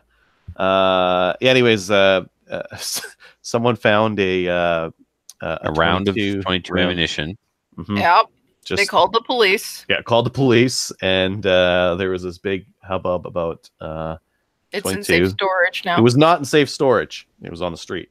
No, it is now. Oh, it is now. Okay. They didn't detonate it on location. They didn't get one of those bomb robots and like blow it up in one of those cone blow things. Up the block just to get rid of one little cartridge. Yeah. No, but there is a picture of the guys, kneeling beside the spot where he found the bullet. I found a bullet here. It was dangerous. Maybe it was used in a murder. It was a cartridge. This is a fully intact cartridge. Yes. It was just a casing. No, it was an actual. It was a full cartridge. Full cartridge. Yeah. Tim Stark said he was unloading items into the Moore music store where he works in Fossgate yesterday morning when he spotted what he believed to be a live 22 bullet glaring in a puddle. Oh, glaring in a puddle. It was an angry bullet. Yeah. He said he immediately called the police, who came and took it away. I have no idea what it was doing there, he said. What? This is ridiculous. Like, waiting to go off. Have we gotten this far in society where somebody is scared to pick up a stupid cartridge and go, well, maybe a kid will swallow that. Maybe I'll throw that in the garbage. Oh, this is UK. Pinky up. Pinky up. When you pick up the ammo with pinky up. Oh, Fossgate, York. I thought this was New York. Oh, this is hilarious. York, regular old York. Old York. Right, old York. So Matthew, the original York. Not only is it bad enough that the sight of a mere round of ammunition causes police to be called, that's bad, yes. But it made the news. Okay? This is the real problem. That is a problem. It really is. You have nothing going on if this makes the news. A man saw a round of ammunition and called the police. Really? You want me to run what? You're fired. Get out of here, Peter Parker. Like, what are you doing? Oh, God. Anyway. All right. So the next story we already covered. The next story, though, this one breaks my heart. Go ahead, Adriel. Hudson, makers of the H9 pistol, they are bankrupt. Yep. So a little bit of background on this. It started off, for myself anyway, and a lot of listeners, we heard that Hudson was in trouble when they were in no show at SHOT Show. So because they weren't at SHOT Show and there was a lot of questions being asked, how come you're not at SHOT Show? They put out a press release saying that it would be financially irresponsible to use money to go to SHOT Show when we're dealing with a lawsuit. So they outsourced a couple of parts of the pistol, namely the magazine catch or release and the extractor. These parts were not manufactured to their specifications. No, not their specifications, to their satisfaction, and they were failing. And so a lot of the guns were coming in for warranty work for these two parts. We have a friend of the show who has one, and he's having an issue with the mag catch being out of spec. And actually, Kelly, I apologize. You're right. Some of the parts were not made to specification. It was determined that the tooling used to mill the mag catches was worn, and so the mag catches were out of spec, and mags were falling out of the gun. So Hudson told the company, "We're not going to pay you until you correct this problem." And the company said, "No, that's not how it works. We're going to sue you." And if you were sued in the United States, it's no joke. It's not like up here in Canada. Thankfully, we don't sue each other every day like some other people in other countries do. I listened to a comedy podcast, and the host of the comedy podcast was involved in a lawsuit. The lawsuit never made it to discovery. Okay, it got thrown out, but guess how much it cost just to get thrown out? Take a guess. 100? Oh no, 10 grand. If you're 36. 36 grand. $36,000. $36,000 just to get the lawsuit thrown out. They didn't even make it to the discovery stage. So you can well imagine something as big as what Hudson was going through, where I believe the lawsuit against Hudson was in the 100,000, 130,000 range. So, well, Ian from Forgotten Weapons mentioned something about that's one. He part. did a video. The other part was they made an aluminum framed version, and he was like, "Oh, the aluminum framed version is way better. I'm going to buy one of those." They weren't ready to start making the aluminum frame version. They were making the steel frame version. So some of the demand and some of the purchases that would have been made and helped with cash flow stopped because people were waiting for the quote unquote better version because they released it at SHOT Show. So they might have shot themselves in the foot by releasing something a little bit too early and reducing the demand for their pistol that was already in production. This is it's a sad day in the firearms industry, because I truly do believe that the Hudson H9 was a revolutionary design. It was one of the new pistols that actually did something cool. Yes, yeah. It was actually a good design. It was. Yeah, very well said, Matthew. It wasn't just change for the sake of change. This was a change that made sense and was going to make for a really good pistol. Well, someone else will scoop them up. Like is it not? Yeah, hopefully it's not too late, but. If it can never be too late. Someone will get the leftovers, and with the leftovers, they'll do something. And something is selling the design to someone who will produce it, right? Well, that's what I'm wondering. Can Hudson sell the patent to somebody? Well, hopefully they'd have more than the patent. Hopefully they'd have the patent, some of the design, some of the tooling, some of like all this other stuff that another company would need to take it. Because if you imagine one of the bigger gun companies picking this up and then starting to produce it, they could do a better job of it, right? Maybe they could produce more. Maybe they could produce Wouldn't it have at to a less outsource cost. anything. Yeah. Or they'd have more control over quality. Like imagine Ruger picked that up or something like that, right? Yep. Good to go. Yeah, it would turn out blocky and ugly. Well, they've already got the design, so it'd be Ruger's knowledge in NIM parts and cast parts that would really come into play there. Mostly cast. Yeah, this is the thing. Maybe they had the people who were milling these extractors and magazine releases. Maybe they had no experience in firearms parts. So yeah, but anyway, there's maybe some stuff that can have tolerance and some stuff that can't. Right. So maybe, Adriel, you could post in the show notes a link to Forgotten Weapons video on this. Sure. Yeah. All right, cool. And the next item we already discussed, FRC is no longer the distributor for BCL. And there were more Senate hearings on C71. Anything noteworthy? What? Okay, that was it's in italics. Not supposed to read that.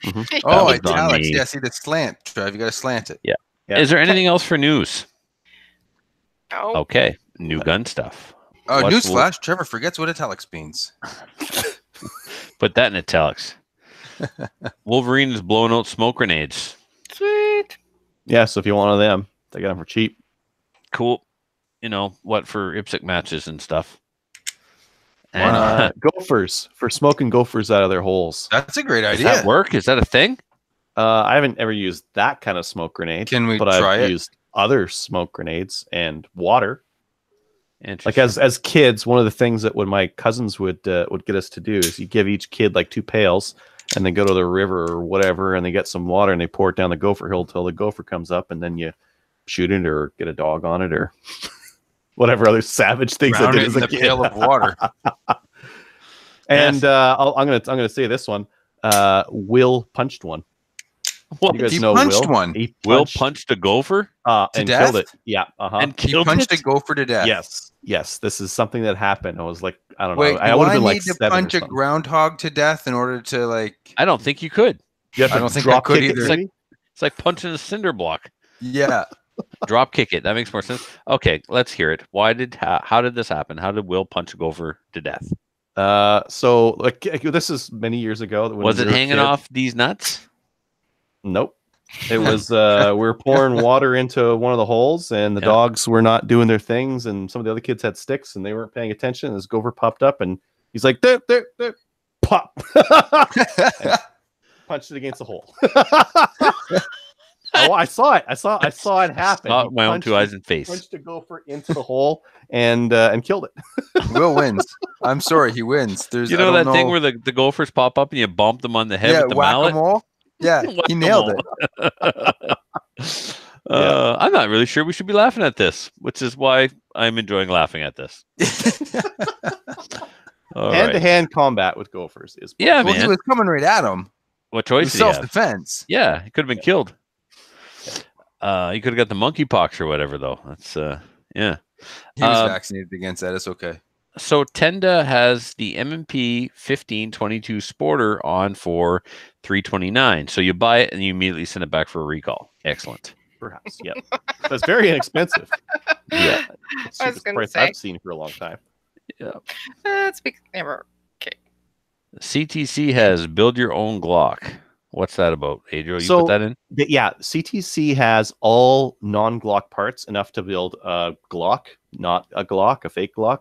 So Yep. you could use a Polymer 80 lower, Lone Wolf stuff on the top. They've got a couple of selections on slides. They've got enough stuff where it's like, Brunel's had one of those AR builders where it's like you clutch stuff together from all sorts of different manufacturers. Now you can do the same thing with CTC supplies. Build like your own race Glock. Now, this 80%, where are we with the 80% Glock frames now? Are they required to serialize it and verify it and register it before they sell it to you now? These are finished lowers, like they're Polymer 80, but they're finished. Okay. So they're Glocks. already on the books. They're already serialized. Yeah. Okay. Cool. Yeah. They also should- have the Hudson H9. Oh, yeah. If you want a piece of history, they have one for sale. More than one, I don't know. They were in inventory. Piece of history. Somebody out there, you know who can make a new extractor for this? Captain Andy. I was going to say someone with a CNC machine, Mhm. which he doesn't have, but it's only a matter of time. Paper clips. He's a MacGyver with steel. He can make it happen. Yeah, man. You see what he did that Enfield? Mm-hmm. Yeah. And it's our buddy that has the one with the mag release that's an issue. I bet he's going to do it. He's going to do There it. we go. He's going to mill a new mag release for that thing and then Cerakote it. All right. Canada Ammo. What do they got going on? They've got both 303 Brit and 8mm Mauser for about $1 a round. Now, so what for- vintage is this? This is new, old? The 303 Brit is steel cased, Yeah. so it's new production from China, I'd imagine. The 8mm Mauser is ancient. I think it's like Rimlock weight and a they half. said it was 1939 stuff. They're doing Ooh. pull down with it. They're changing the Yes. primers on them for a non-corrosive primer, which is cool. Yep. And then you get this 8mm Mauser round for pretty inexpensive. I think they're like $1.10 each. That's I'm super inexpensive for 8mm Mauser. It is. So you get a case at 240 for 270. That's super reasonable. Uh-huh. And you can reload the brass afterwards, I think. Are they Yeah. reloadable? I'm looking. I don't know if this is an actual picture. This is newly manufactured stuff. No, it's pull down. Really? Because it looks Yeah. so clean and new. Looks great. Russian captured ammo produced in Germany in 1937, 1938. Oh, there it is. Primers, Yep. primers have been replaced with a non-corrosive primer. Apparently, these were produced for the Romanian Air Force. Oh, No yeah, head these- stamp. These have been around for a little while. 200 grain bullet. Yeah. Big So if old you got a chunky guy. K98, you're all about this then. Oh yeah, this would be the cheapest way to shoot a like an older Mauser. Yep. Interesting. But I would not want anything to do with this Brit stuff though. Cabela's every once in a while they get that the UMC 303 ammo for right around $20 per 20 as well, and that's brass case. So I would get that stuff on sale rather than the steel case stuff. I reached out to a bloke on the range to see if he would come on our show to do a Lee Enfield episode. Mhm. He's been on with Ian and another guy who they shoot Lee Enfields. Actually, believe it or not, in the manual division in IPSC rifle matches. I didn't know this was a thing. There's a manual division in IPSC? In IPSC rifle, yeah. Huh. Yeah, unless you really got into the minutia of ROing and stuff, or when you become an IPSC RO, you're supposed to be an RO for all disciplines, not just pistol. But since primarily we focus on pistol, that's primarily what the instructors focus on. But in the level 1 RO class, there's an exam on shotgun. There's an exam on rifle. When you get into the nitty gritty of the rifle discipline, you will see that there is in fact a manual division. Yes. Cool. Yeah, very cool. And even cooler that some guys are actually shooting the sport of IPSC with number 4 Mark 1s. What? Yeah. So anyway, we'll see what he says.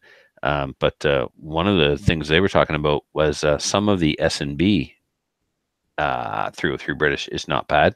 And then there's some Australian 303 British.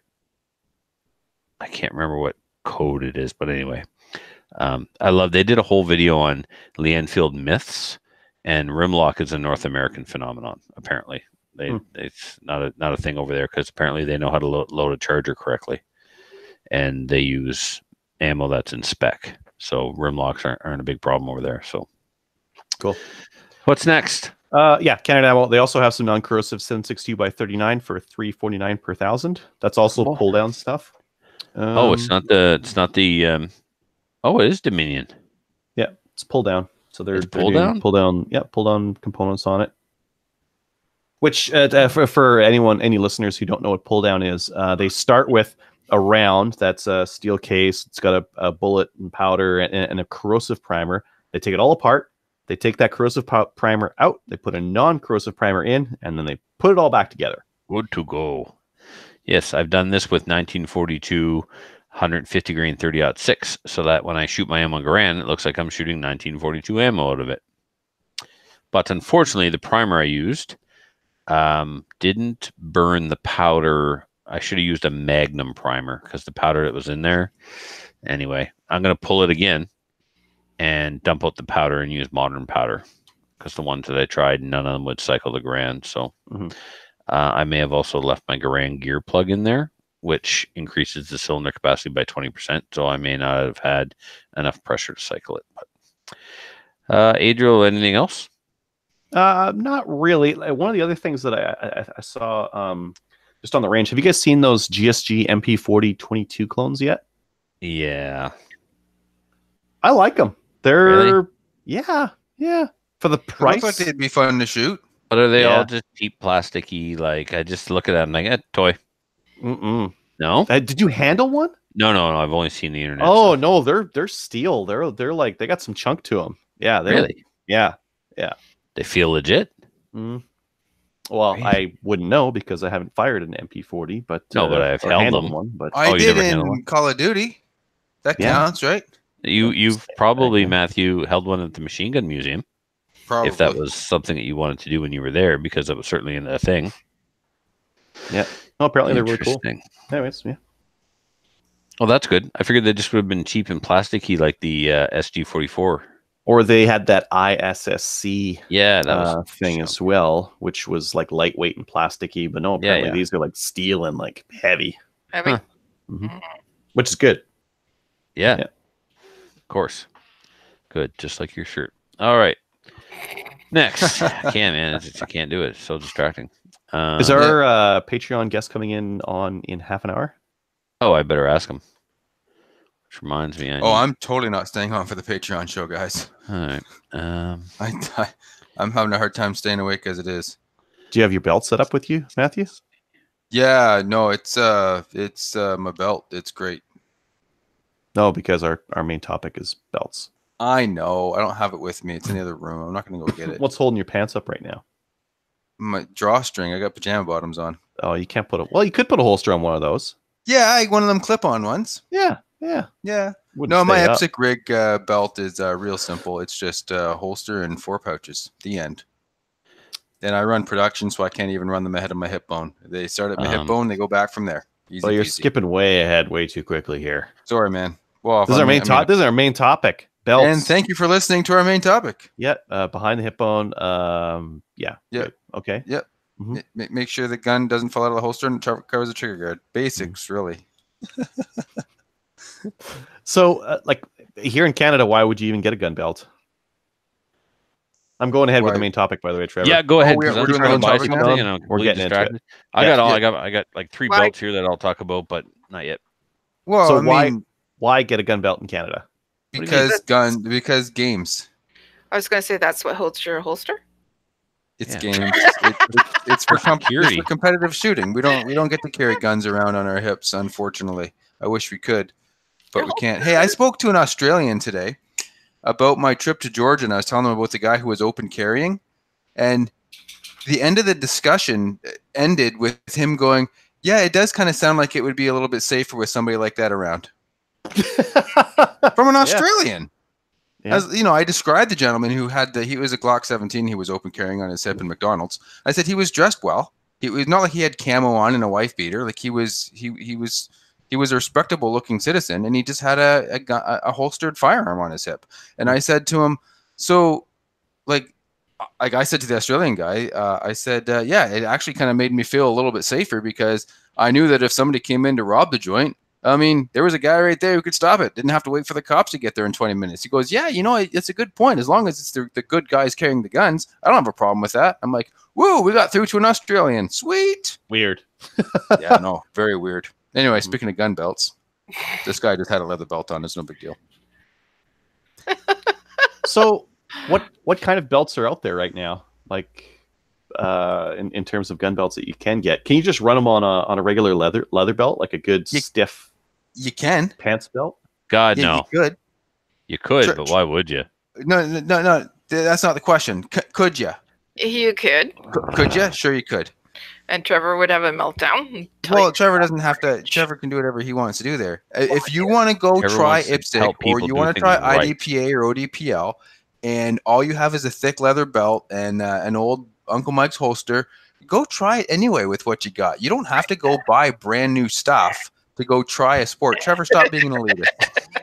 We want people to be involved in this sort of thing. You don't need special super duper race fancy gear to go out and have fun. If you want to win, that's later on. But to go out and have fun, you just need to be safe. Safe. Good, thick, sturdy belt, a holster that covers the trigger guard, and then some pouches to hold some mags. I'm kind of with Trevor. I kind of think that you should have a better than just a leather work belt. To try it out, like without putting any extra money in it, just to see if you like it.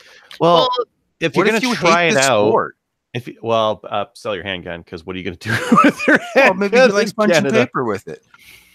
No one likes punching paper with like combat handguns. The whole point of them is running around and shooting stuff with them. Like, Sure, I agree with you. But punching I paper with a don't. combat handgun sucks. I don't presume to assume what everybody else likes to do with their guns.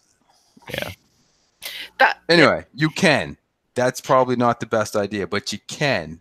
that's see, Matthew just said that's not the best idea, but you can. Now, Thank what's you. better- Thank you for repeating that. I wasn't what- sure if they'd all heard No. Okay, Trevor. me. What's Sorry. what's a better idea then? So let's say leather belt is not the best. What's the next step? You want an inner outer. You want one of them Velcro stick together belts. And Yeah. Adriel's gonna there you go. Well, So I've what got it a is little one. is it's Oh, this one's a a big belt. it's an inner belt that goes through your belt loops, and the outside of this belt that goes through your belt loops is all the hoops on a hook and hoop system. I don't know if we're allowed to say Velcro without saying trademark every time. We So- can say Velcro. We're not Okay, selling good. it. Hook and loop. It's the furry part that's out that you stick through your belt loops, and then the big belt that holds all of your holster and your mag pouches is a nice thick stiff belt that has all the hooks, the scratchy part of the Velcro, and it sticks onto the fuzzy part of the Velcro that's already through your belt hoops. That way you can take your gun belt on and off, your holster never moves, and your mag pouches never move, and you can just put it on and off without having to take your belt loops off or your pants off or you know what I mean. It's easy peasy. Right. And That's you can what you could switch out get. belts as well. A what? You can switch out the belts as well. And you can switch out your belts fast too. If you're running 3-gun, you want multiple Absolutely. belt setups. Maybe, yeah. I mean, like some of the so we talked about the Velcro belts, and I think the ones that we all have are. Do you have a Safariland ELS, Trevor? I do not. Do not like that would be the only one that would be like drastic. Well, other than a battle belt. So some of the battle belts out there also use a Velcro inner, but then the outside is instead of being this 1.5 inch, it's got some like a lot of padding on there, and those are comfortable to wear longer during the day. But they're quite bulky, and they'll sweat like nasty on them, and on a real hot day.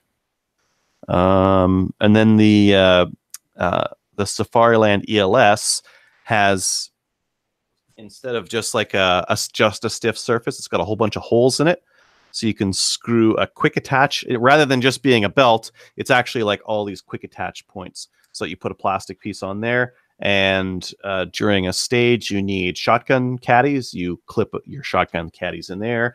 You need your holster. You put your holster on. You don't need it. You can clip it off and take it off. And it's very easy to put on and take off stuff. Yeah, Blade Tech's doing that now too, though, Adriel. Yeah, they've got their TMMS, but they went nowhere. Like, you don't find those. You don't. I don't know. You find them? Wasn't... Huh? You mean you can't buy them? They didn't catch on, or what? They didn't catch on. No. Oh, really? Like Because I was going to buy a bunch of them, but they're freaking expensive. Yeah. So It's and the same so idea is the as Safariland ones. Well, Yeah. I think it's less than the Safariland. Oh, here it is. Yeah. Here, look, it's right here. So you want to put the camera on here for a second? 1 second. Yeah. All right. So this is your tech lock. So a lot of the listeners are familiar with what a tech lock is. So the tech lock goes in your belt like it always did. But instead of the tech lock having a magazine pouch or holster attached directly to it, or a dropped and offset hanger attached to the tech lock, you have this adapter piece with a plate, and the plate snaps in and out just like that. So once I pull this plate out, this plate is what I hook my mag pouch to, or this plate is what I hook my holster to, so I can put shotgun caddies on this, or double pistol mag pouches on this, or holster on this. Probably what I would use these for would be shotgun caddies versus rifle mags.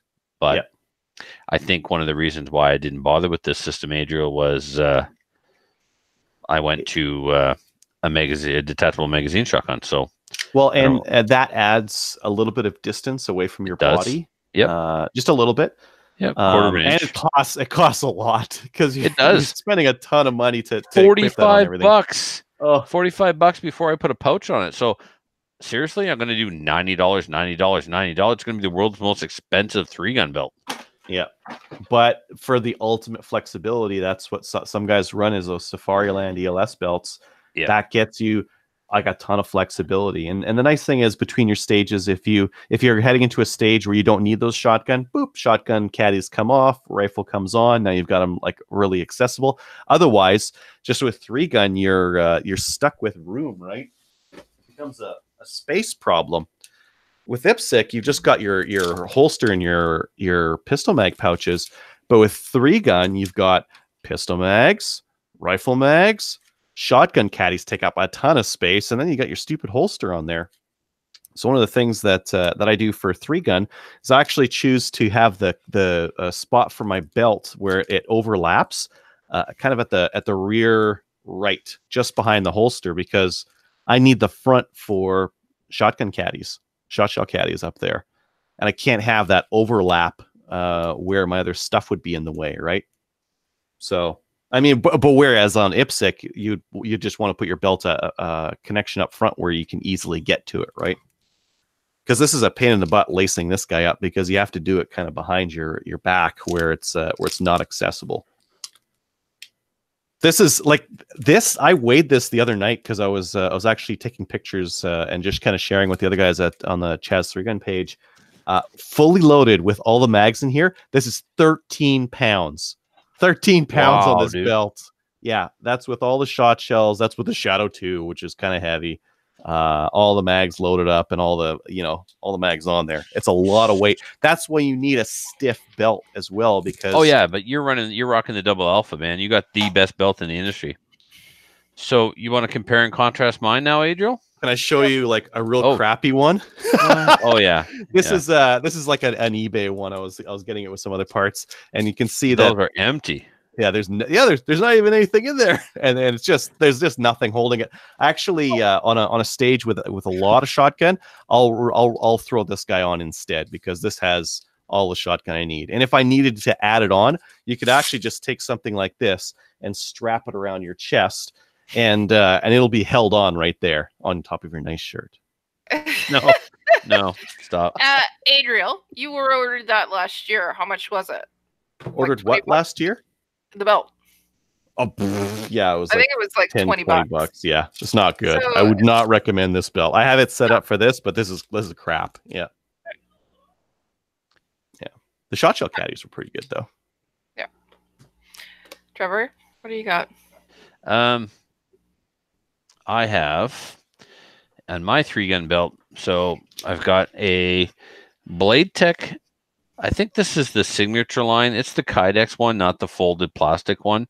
It's a Blade Tech holster, but it's on a Sierra Speed dropped and offset Oh, nice. holster or hanger, rather, referred to as the Sierra Speed C-backs. So it's the same hanger they use on their Sierra Speed Racer, but with this plate on here, so you can put a Kydex holster on. So I use Kydex for 3-gun. Then, of course, there's my STI Trojan 1911. I'm running G-Code. I got these from Owen and Matthew through Press Check Ventures. This is a G-Code double AR-15 mag pouch, and it's cool. I like it. And then I don't have them on here right now because I took them off for. I was going to run a Classic Major match, so all of my. Where is it? I'm missing. Oh, yeah. So I've got these Sierra Speed mag pouches on my Classic belt. I normally run a couple of Sierra Speed single stack adapted mag pouches on this belt. So they're currently off because they're on my other belts. But anyway, so I would have a couple of pistol mags in the front, shotgun mag in the back. And then this is thanks to listener and friend of the show, Chad Gross. What's Gross? Chad's last name? Chad, yeah, gross. Okay. He's come up with this Kydex clip system that sticks on the side of your shotgun magazine, and that goes over your belt like that. So I'm not sure I got the height correct because I just literally stuck it on tonight, a minute before the show, so I could talk about it on the show. But so I'll do the beer can method. I'll pull the mag off of the belt, flip it up, and insert it into the gun.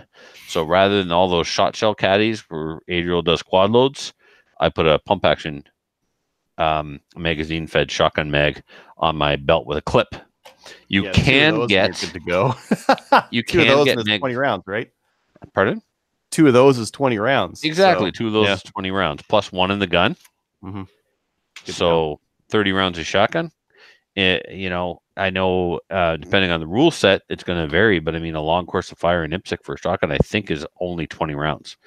So 10 in the gun and 20 more on the belt. You were laughing. Just not sure. I got to check that with Chad to see if I've got those at the right height. It seems too low, but I didn't want to put the clamp any higher up because I didn't know if it was going to interfere in the mag well or not. So, Well, and I think having it higher up like that with more weight low down should keep it from popping off the belt, True. maybe? and also not, pushing in my gut because Yeah. I'm obese and gross. So that's gonna help. So that's my 3-gun setup, which is quite a bit different than yours. Do you want to see how my other belts are set up, or what are we doing? Yeah, sure. Let's see one All more. right. So my classic belt, you'll notice that also a Kydex holster. This is an all Ghost product.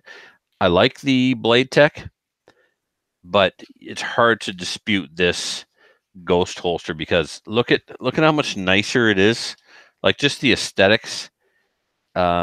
It's a lot more streamlined. It's a lot cooler looking, but I don't believe it's as sturdy as the Kydex of the Blade Tech. And I mean, they both look like black plastic holsters. right, but I don't think this one's as sturdy, but it's a lot nicer looking. It's a lot more streamlined. I struggled with this when I first got it.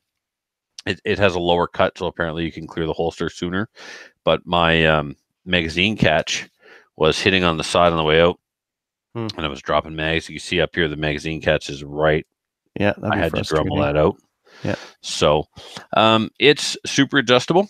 You can adjust the cant away from your body or towards your body. You can adjust just the angle, so the angle of the grip, so that's parallel to the belt or the muzzle tipped forward, whatnot. All in, it's inexpensive. It's well under $100 with tax and shipping and everything for all of that. Where the Sierra Speed CBAX hanger alone is over $100, just the hanger, and then an $80 Kydex holster to go onto it, right? So this is a double alpha belt like yours. These are Sierra Speed pouches. Now you look how I've got them set up here.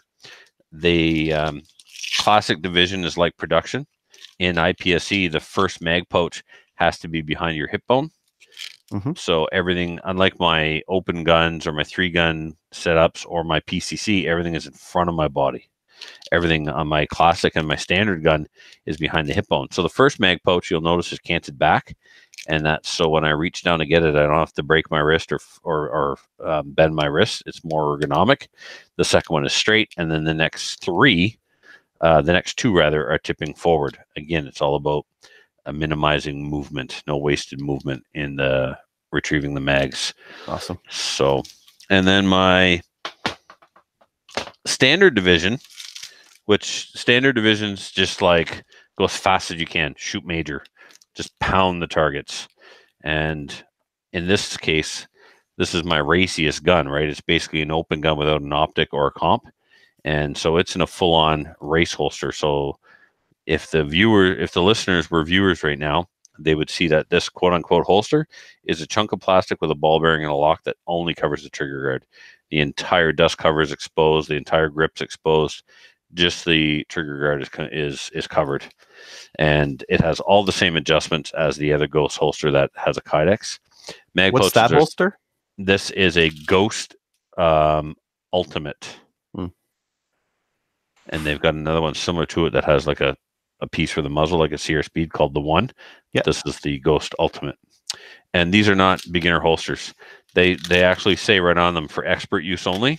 So I don't know about that. Like, you don't have to be a grandmaster to use this, but you definitely have to be an experienced shooter to use one of these, or definitely be very careful in the beginning. Matthew is my RO one time. When I put the gun in the holster, I took my hand off the gun, and when I went to lock it, I knocked it out.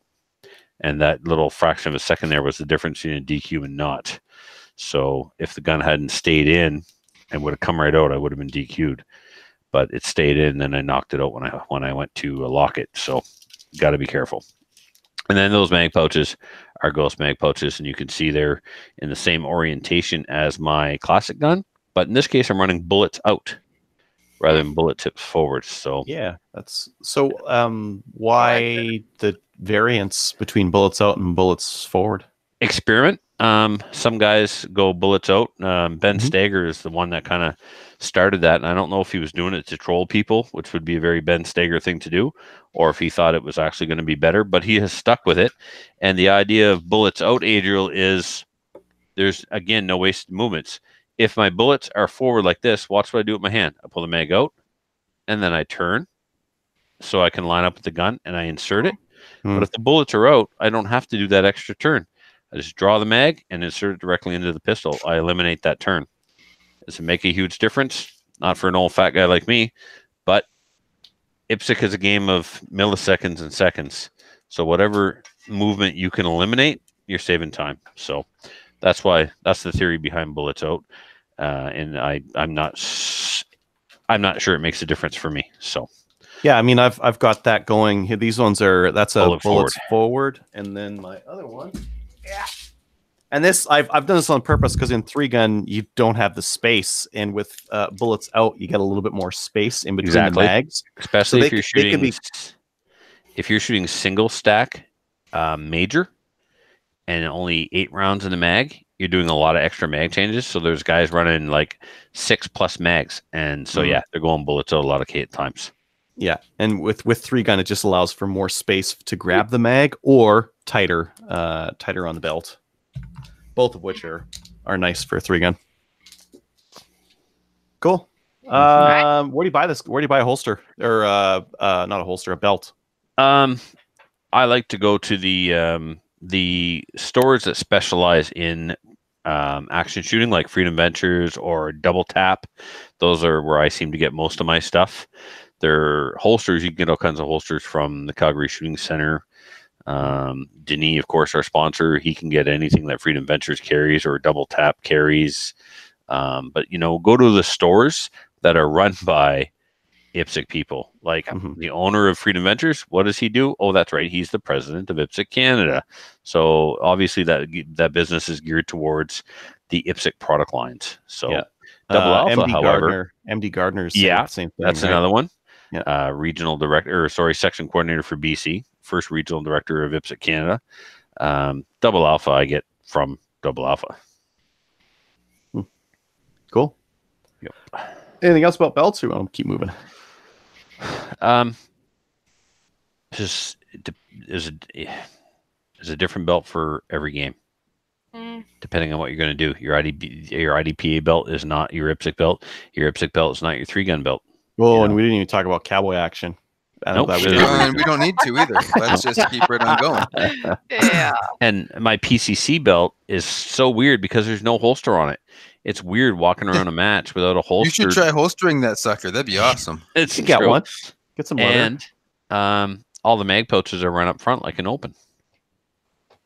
So pretty awesome. So what happens when you have to go prone? Same as when you go prone when you're an open shooter. You lay on your mags. Suck it up. Just make sure you load going in prone.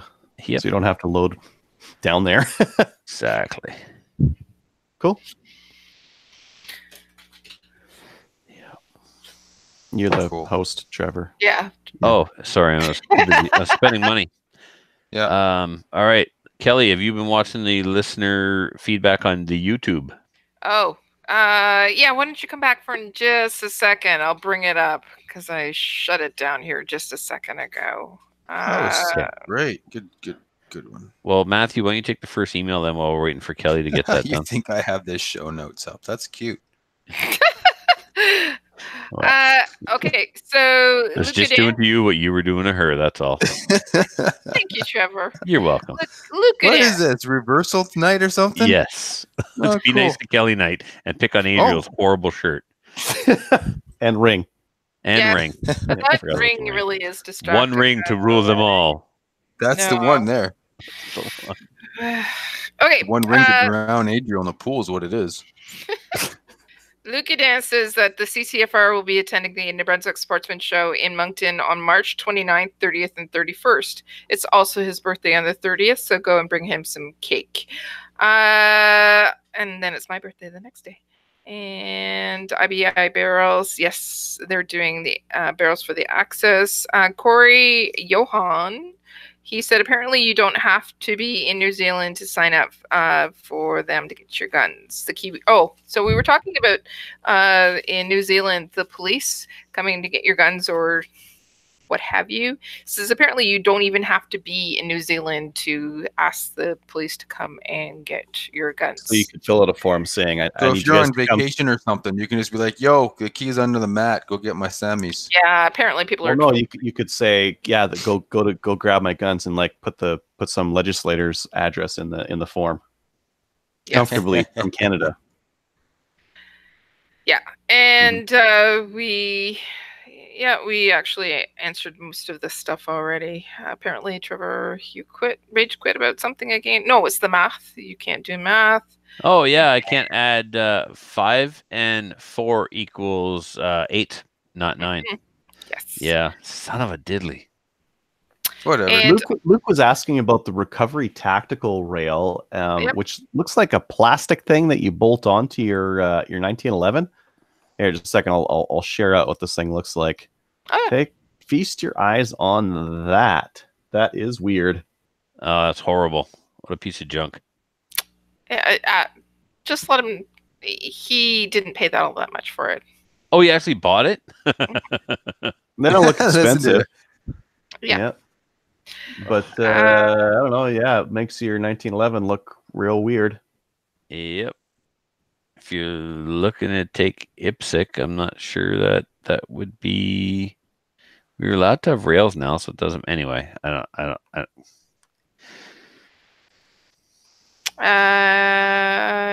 and that's everything. Stacy also wants us to know that besides Saskatchewan, the UK also calls hoodies bunny hugs too. I don't know why.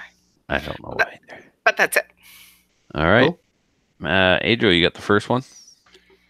I got the first one now. It's the Listener only from one. Australia sent in some Oh. CZ 3D printed goodness. I know you gave it to me because you wanted me to say CZ. Yeah. CZ. So this is actually kind of cool. So this guy has 3D modeled out a couple of different designs for mags. He's from Australia, so he's got the same 10 rounder CZ mags that we've got. Those half steel mags for the CZ, and he's designed a bottom for them that includes an extension. So if you wanted an extended CZ75 mag, you could do it. Now this won't work with the Mekar ones, but it'll work great with these. The other thing that I noticed he's got a spacer for the Racemaster style mag pouches that is more optimal for the CZ75 mags in it. And I noticed that with mine, I'm basically either at min with one or at max with the other, and there's not really a good in-between, whereas this should work better for it. So I'm kind of interested. That's it. Excellent. Yeah. All right. Next. Your turn. My I actually turn. have it up now if you want me to read it, Trevor. Please, because I don't right, remember from the notes Spencer. there. Yeah. Hey guys, it's been a while, so I have a few things I wanted to catch up with you on. First, the ESS shooting glasses have some of the slimmest earpieces I've found so far. They work with literally any kind of ear protection I've ever tried. I bought some to use at Mag 40 back in 2013. Sorry, Trevor, 20 and 13.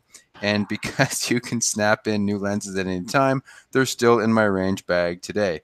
They are a little expensive, but they're probably the last shooting glasses you'll ever need to buy. Second, Adriel, are you tracking temperature on your Mega 22 ammo testing? Your groups could change if you're shooting in extreme cold, and the numbers probably won't translate well across different brands if you have significant temperature differences between each range session. So be it. Okay, cool. Third, that ad hoc conversation about 22 ammo you guys had last week while waiting for your guest was one of the best conversations I've heard on Slamfire for a long time. Just a reminder, you don't need guests all the time. Conversations among you guys can be really interesting. On that topic, though, you do need to remember that the speed of sound depends on multiple factors like temperature and altitude, since it's all about air density. Yes, of course, it changes a little bit, but most people don't know that, and we didn't need to bring it up. Yeah, just like Derek didn't need to bring up my math skills. Right. Fourth, on your news item about the Sandy Hook parents getting the go-ahead to sue Remington, that was state court, not federal court. Since the Protection of Lawful Commerce and Arms Act, which prevents such lawsuits, is a federal law, the state courts have no say, and that ruling has literally no effect. Oh, that's good to know. Last of all, if any of you guys do make it to Georgia again, looking at you, Matthew, let me know. I can set you up with some interesting rain trips if you're in the Atlanta area. Atlanta's down in the southern part of Georgia, right? Yes, I think. Yeah, we barely crossed the border, and then we left again because I knew I was getting too close to you, Spencer.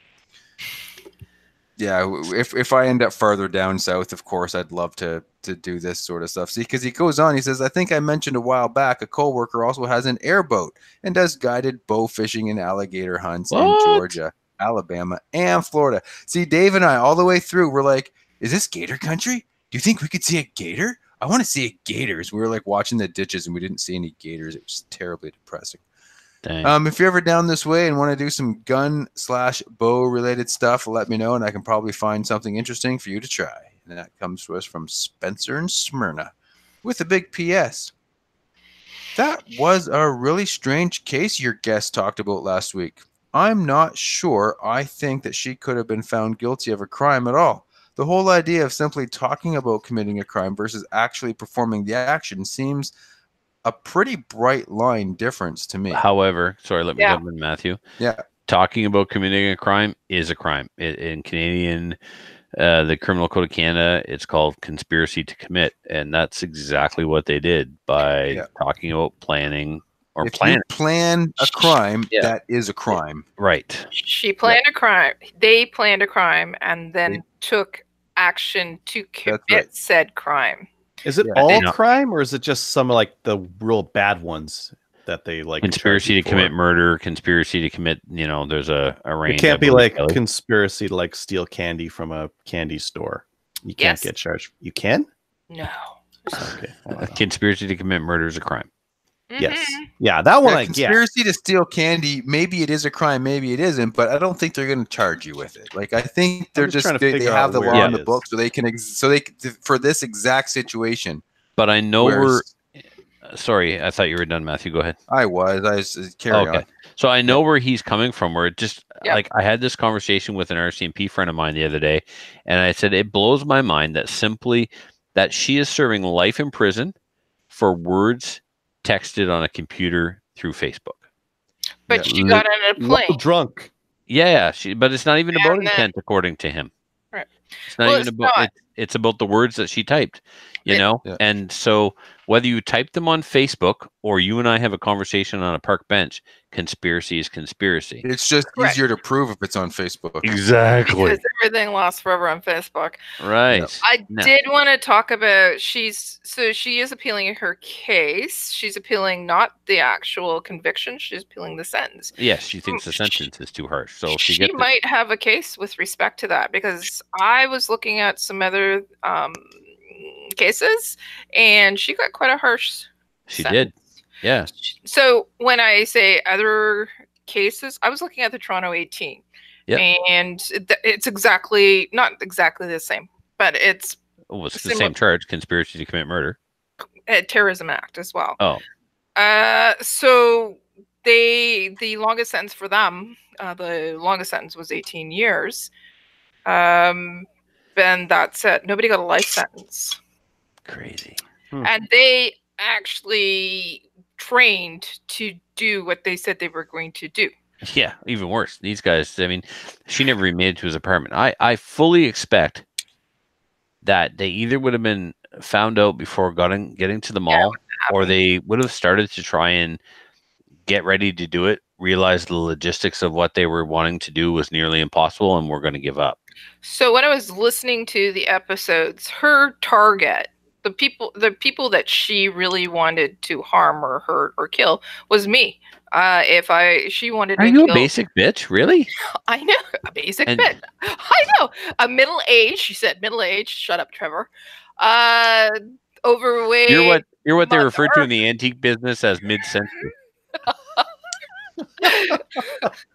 So it was me that she really, really wanted to target, and also children because of the fact that they are basically products of nothing. And I'm thinking to myself, if I was there in that, if it happened and I was there in that food court, that is one time, like I really think that we should be able to carry, but that's one time that I would have wanted to carry because of the fact that I want to be able to protect myself. Like Basic bitches need protection, Kelly. yeah. So if it's really interesting, listen to all four of them. I believe all four episodes. The fifth one with Trevor, I haven't had an opportunity to listen to yet, Don't but bother. based on, I am going to listen to it. Based on, that's the other thing too. Based on what I heard and her conversations, I know that it was 5 hours of interview that he did, and only about an hour and a half once he put in his own content was what was used. But this woman, I believe she's psychotic, basically. Oh yeah. Yeah. Yep. True psychotic. But and I also became a Patreon of his show and bought Yes. another hoodie. He shouted you out, and he said, and Kelly Lynn from Slamfire. Yep, you got the big meaning to shout do out it. this week. Yeah. So yeah, back to his email there, Matthew, if you want to keep going. Yeah, he continues on. Since the cops picked her up at the airport, there's no reason they couldn't have simply followed her to the dude's house and then grabbed them both if they left with anything that looked like a gun. At that point, they have taken action. To me, the definition of a crime. Just talking about it on Facebook is weird and disconcerting, but I don't think that should actually be considered a crime per se. Well, we just discussed that. Yeah. It is. I know you guys don't have the First Amendment in Canada, but to me, that still falls within the bounds of free speech, ugly as it is. At least until police can show that they were actively taking action to follow up their words with deeds, it doesn't seem reasonable to me that they should be have been convicted of anything. Just my opinion, and no tears shed for either of them, but you do have to ask whether a criminal act discussed but not committed is really a crime. And it is here in Canada. So, yeah, there you go. So that's from Spencer. Thanks, dude. Yeah. Cool. Yep. All right. Then we got some links to Schlieren photography and the speed of sound through Wikipedia. So, yes. Thank you for There for he them. was educating you again. Yeah, Adriel. woot. Me? I'm not going to look at those links. No, of course not. You can't force me to learn stuff. I'm not clicking No, them. we obviously can't force you to do anything, and that's evident by your shirt. So, Yeah. shout outs. I have three. One to Larry and Joe for putting on last week's Steel Challenge match. Had a lot of fun. Thank you again. And to Jerry from the NRT. Hope to see you at one of these events sometime, Jerry. And thanks for listening. Adriel, do you have any shout outs? Yeah, for Trevor for loaning me this shirt.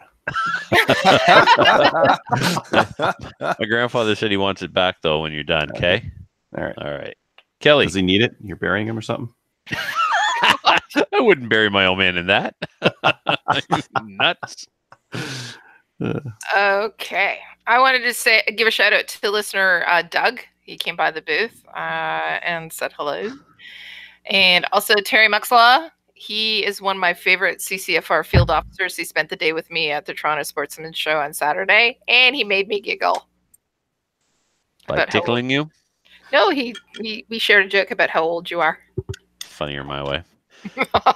So again, Kelly, who is in her 50s, likes to point out that the guy in his 40s is old.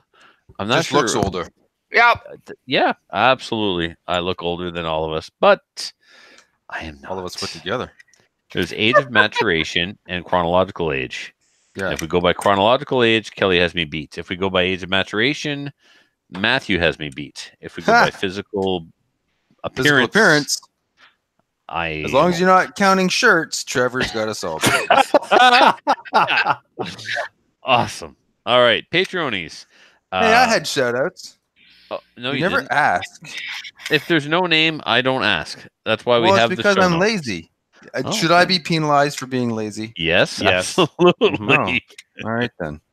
Carry on. Patreonies. There are 83 right now, and our newest one is Derek M. Derek, who you'll remember, handed me my ass in the last IPSC match shooting PCC. I will be out for revenge Saturday night. I believe I'm squatted with him to boot, so let the mental games begin. I look forward to seeing you on the field of play. If you would like to become a Patreon and get some patches in the mail and stuff like that. Oh, patches story. Adriel, you mailed me out some patches, right? And some stickers. Sure. So I took out my share that I wanted for my own personal use. Oh, by the way, they look awesome on an AR-15 stock on a rifle. When you shoulder, it's like that sponsorship logo right on the butt of the rifle. It's awesome. Yeah. So anyway, I bring the rest with me to give out some of the guys at the Steel Challenge, and I pass it around the breakfast table, and it doesn't make it all the way around. It like makes it halfway and stops in front of somebody, and that's where it stayed. But they picked them up. They didn't throw them away. Paul Lombard went back after the match, and because Larry got us out of there as fast as possible at that match, like, oh, you guys got to drive all the way back home, and he just shot us through everything. We were like out of there in an hour. It was awesome. Kinda. I mean, we weren't in that big of a hurry, but it was nice that he was super accommodating. So Paul went into the restaurant and picked them up. So Paul has all of our patches, or all of my patches. So yeah. So you need more? Yes. I got a request to put one in the mail for Jerry, but Paul has my patches, Jerry. Sorry.